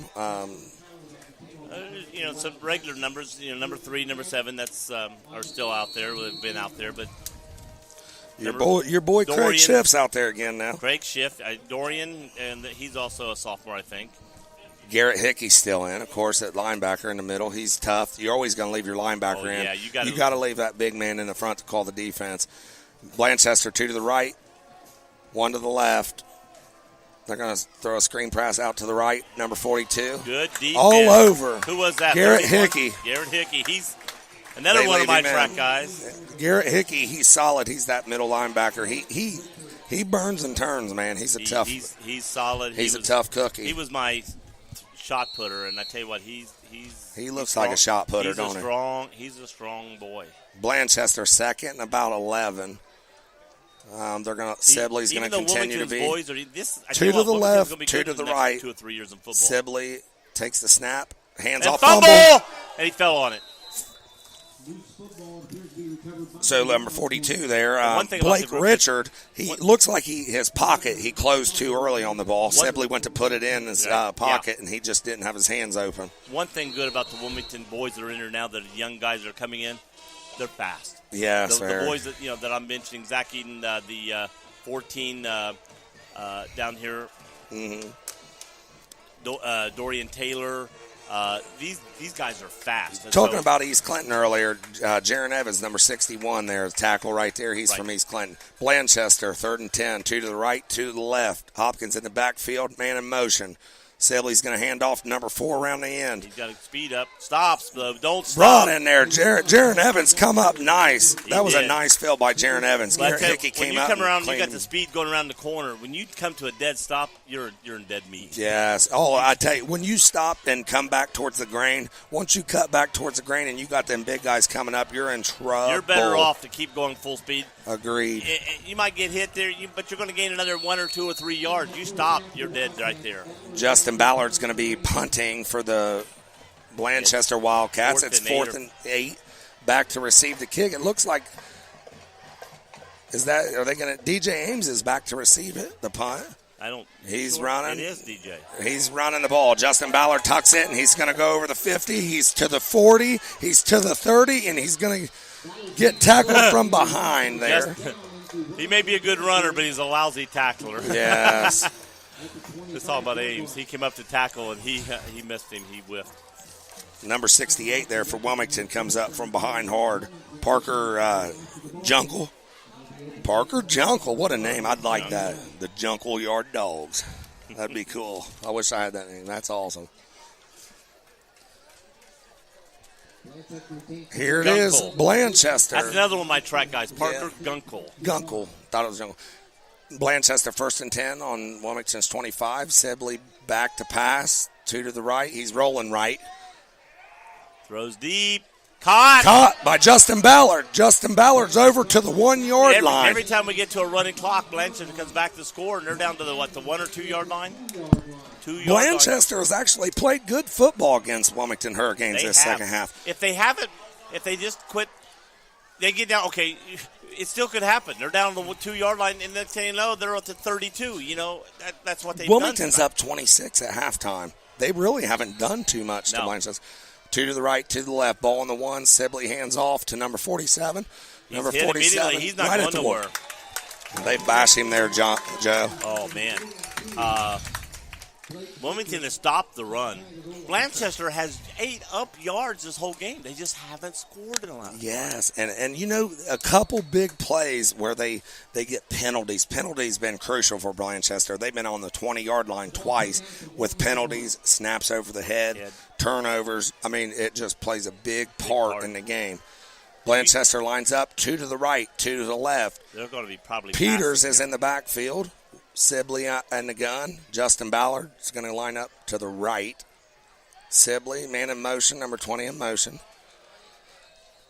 Penalty. Looks like he may have went forward. Yep, so we're going to go again. See what we just talked about? Penalties? They're on the 2 yard line. Yes. Now they're going to go back to the 7 yard line. So if you're Blanchester, penalties, these guys.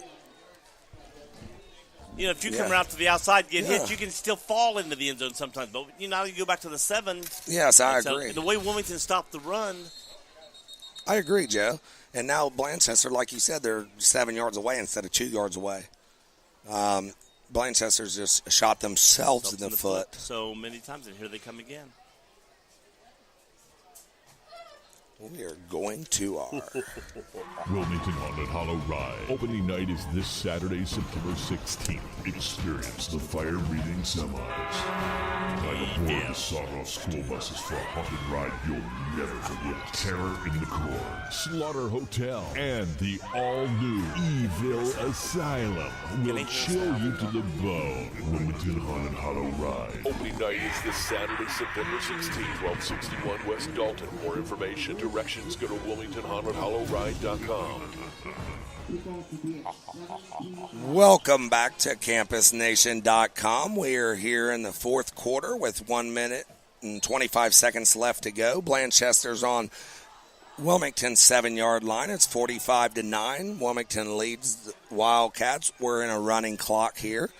We got Heather the Feather on the camera up top. We got Jimmy Curtis down on the field. I want to give a big shout out to our president, Rick Phillips, for having Joe and I broadcasting. Pitch out to Hopkins.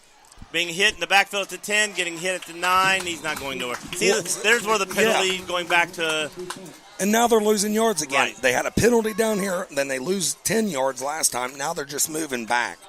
See, Blanchester they were on the 2, now they're on the 9. They went Clock's 2, running. 7, 9. Clock's running. We're going over a minute. We got about 59 seconds to play. Under 1 minute. Under 1 minute.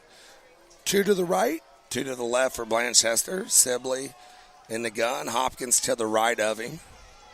Takes the snap, fakes to Hopkins. Throw Throws to the deep, end zone. up for grabs. Oh, nice defense. Great defense. He played him on his inside hip. That was a great defensive play. The guy went up for the ball, and he waited. Then he took his hand up between the hands and was going to knock the ball out. Great defense. Yes. So we got 31 seconds to go. Clock's running. 4th down for the Blanchester Wildcats. There's no sense in kicking here. They're going to go ahead. I think they're going to take the last snap. They're going to wait until it gets down. This will be the last play of the 2 game. to the right, 2 to the left. Sibley pass. Simple. He's rolling right. He's got Jaron Evans on his hip. It's going to be a touchdown. Blanchester Wildcats. 8, 7, 6. Number 14. The clock is stopping now. 5. No, it's not. I don't know. 4, 3. Jackson 2. Wiley. I don't know if they'll let them kick the extra point. I don't know what the rule is, and if it's not needed, will they kick or not? So if you're joining us, It's like after, in basketball and foul shots, you don't shoot the foul shots if it's not needed, but they're going to let them kick the extra. They're going to kick the extra point. Coach Killen will be up here shortly with to post-game interview here on CampusNation.com. There's 1 second to go in this game. 45-15. Wilmington leads Blanchester Wildcats. Kick up, Oh, they and went in. it is good. They didn't just barely squeak through. They were on top of them and they got a penalty.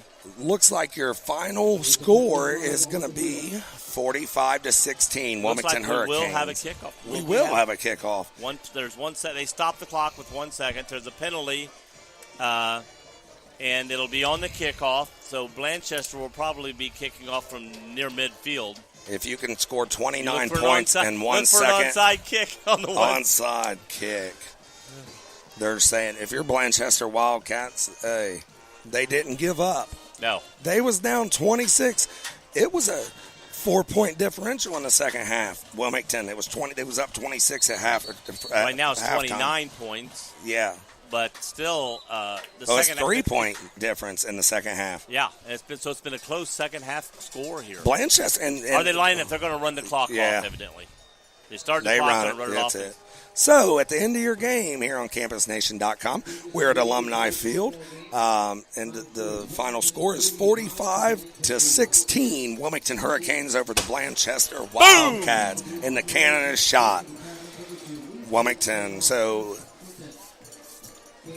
here in a few, we will have Coach Scott Killen coming up to join us on our post game. So, Joe, what do you think about the game tonight? How do you think Wilmington came out, and what do you think about Blanchester? I'm impressed with Blanchester. Of course, I saw them earlier at Courthouse, and I was impressed with them at least for the first half against Blanchester. For a small team, they play with heart. They play hard. They're a young team as far as I'm concerned, with the young quarterback that's a freshman. They're going to get better as the season and as the next year or so comes along. And Wilmington, I'm impressed. They came all across with a win they should have had, and it's a nice distance score. They still have some Achilles heels that they've got to take care of before they meet those big teams again. They give up too much passing yardage and too many big plays. They stop a team, big play. Stop a team, big play. They got to cut out those big plays. Once you got a team down, you got to keep them down. And what? Both of them enter in league play. This was both their first. This was, of course, in Blanchester. I don't know how they're going to count it. Wilmington's on the big side. Right. Blanchester's on the small side, so I don't know if they count that in the league play or what. I don't know if this. I've never asked anybody. When I was in school, it counted. All of them did. The wins counted in it, whether it's a small school, big school. And it probably does. Yeah. Probably the ruling is you've got to play so many interleague games. Yeah, you do 7. It's 7 every year. And so somebody's got to play up, and somebody's going to play down every year. Yeah. And so this will go against Blanchester. So Wilmington will go 1-0 in their league play as they enter the SBAC. Right. This is the first year. SBAAC. Got stuttered there. So it's like Southern Buckeye Athletic Association. Athletic Academics. Academic. conference.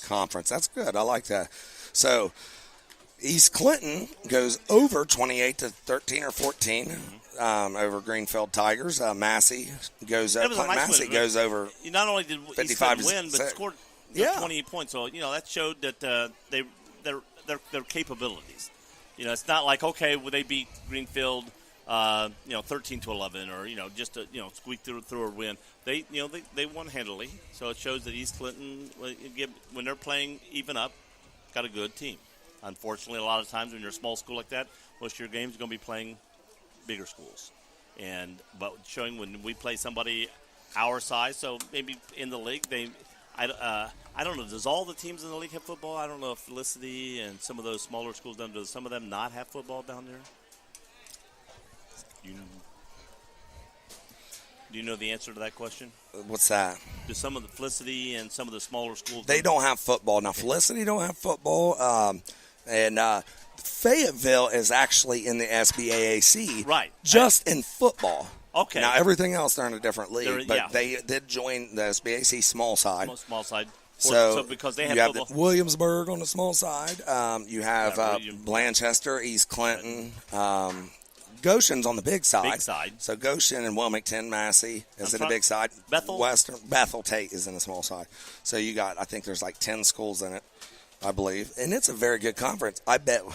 What would you say if you're in the SBAC and you're New Richmond and you're Western Brown? New Richmond's used to dominating that big side. When Wilmington and Massey says, we want to come in. If you're New Richmond, what are you thinking? Part of me thinks some of the people at New Richmond are going like, well, you think you're big, come on in and we'll show you. And other people are going, O-S-H-I-P, ship. So I'm going to cut off here. Hold on a second. Go ahead. You're right. We'll find out.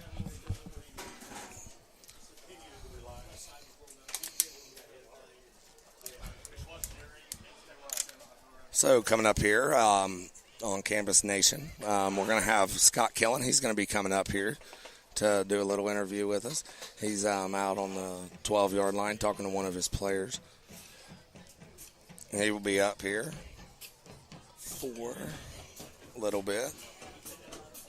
Blanchester is going to fall to 0-1 in the SBAC. Wilmington is going to go to 1-0. Wilmington is 3-1. Overall, Blanchester is going to fall to 1-3.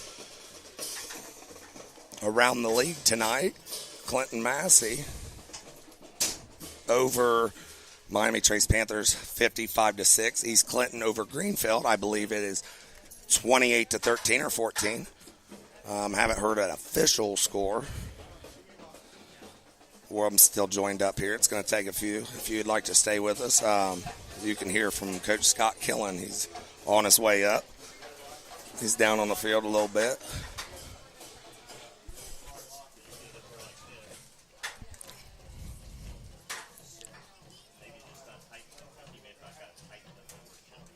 He makes his way up. Band's leaving. What a crowd today, Joe. I mean, for this, a lot of the young kids was out here. You got locals, so Blanchester's going to bring a big crowd because they don't have to drive far. And they're proud of their team. And you got the Wilmington team that thinks their team's going to go to the state. They're going to be coming in, watching, and rooting their team on. I ran into a couple people walking up here that I know haven't been at every game. So, and the more wins you get, the more people that starts coming, Yeah, I don't know if Scott. Yeah, he's supposed to. I was watching the girls dance down there a minute ago. Yeah, I think he may had to run up and talk. I think he might have talked to Sloan, maybe. We'll see.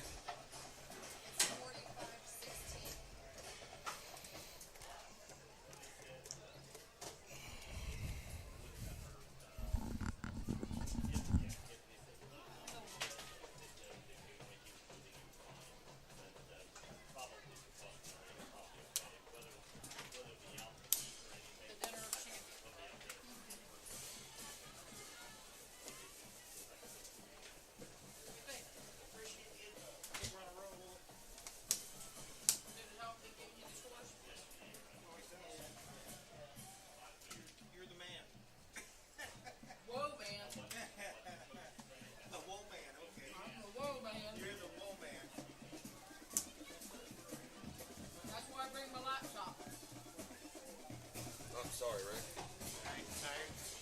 I worked all day. I'm so tired. I'm like. He'll be up. Yeah.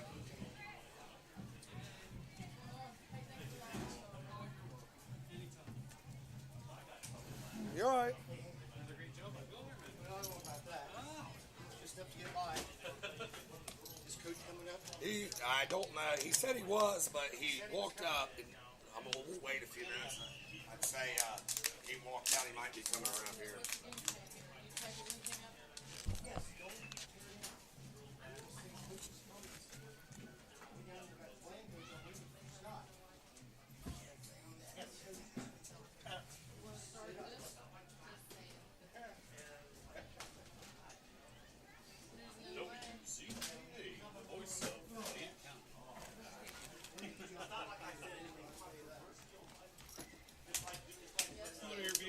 Say I'm the coach. Say it. We threw a football downfield, guy catches, scored a touchdown, we win. Crazy. Oh. My God. You're showing him the sights. Well, I think they said the Munsters were going the first time they ever showed a husband and wife. You've got someone that is a relative like your son that's living in Las Vegas, right? There was always a rule that if someone was I can't believe that. This day. Caught right on top of the fence, man. Like right when I hate that, dude. You're like, I heard it for you. mine is like when you walk past it, like even fence gates or anything, you're mowing or something, you always red. Whenever anything happened, you know, I'm going, hey, he's going down the mountain. Some brand was going down here. Joe, let him do his job. I said, I'm Joe Nussall. Something happened. Well, I started out doing the play-by-play myself, and then I just sort of let him take it over. So I was more throwing in things. I really honestly, I think Scott he's mad about this loss. Let's say, or this victory. Yeah, he may not be up. Due to the fact, man, at the end there, I mean, Blanchester played with him the second half. He may come up, but he's not going to be in a good mood type of Yeah, thing. not even for a win. Well, first of all, he lost he got one of his players hurt. But Ryan Camp. But they said he should be okay. They said first he got hit and was numb, but then he started feeling the numbness was going. So they took him in for precautionary. He should be okay. But they asked us not to say anything over the air about it. Now, if we say, Coach, hey, how's Ryan doing? Yeah. We can ask that. He can, but then he's got to watch. They say, but with the HIPAA law, Coach has to watch what he says about an injury. What would he be mad at win though? Well, they scored at the end there, and just. But he did have his. He didn't have his starters defense in. No, but still, he gets get hurt.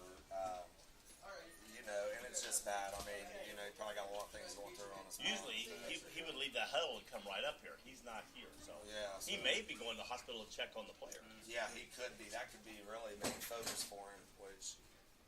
We'll wait and see if we get a couple more minutes. I feel naked if I go anywhere.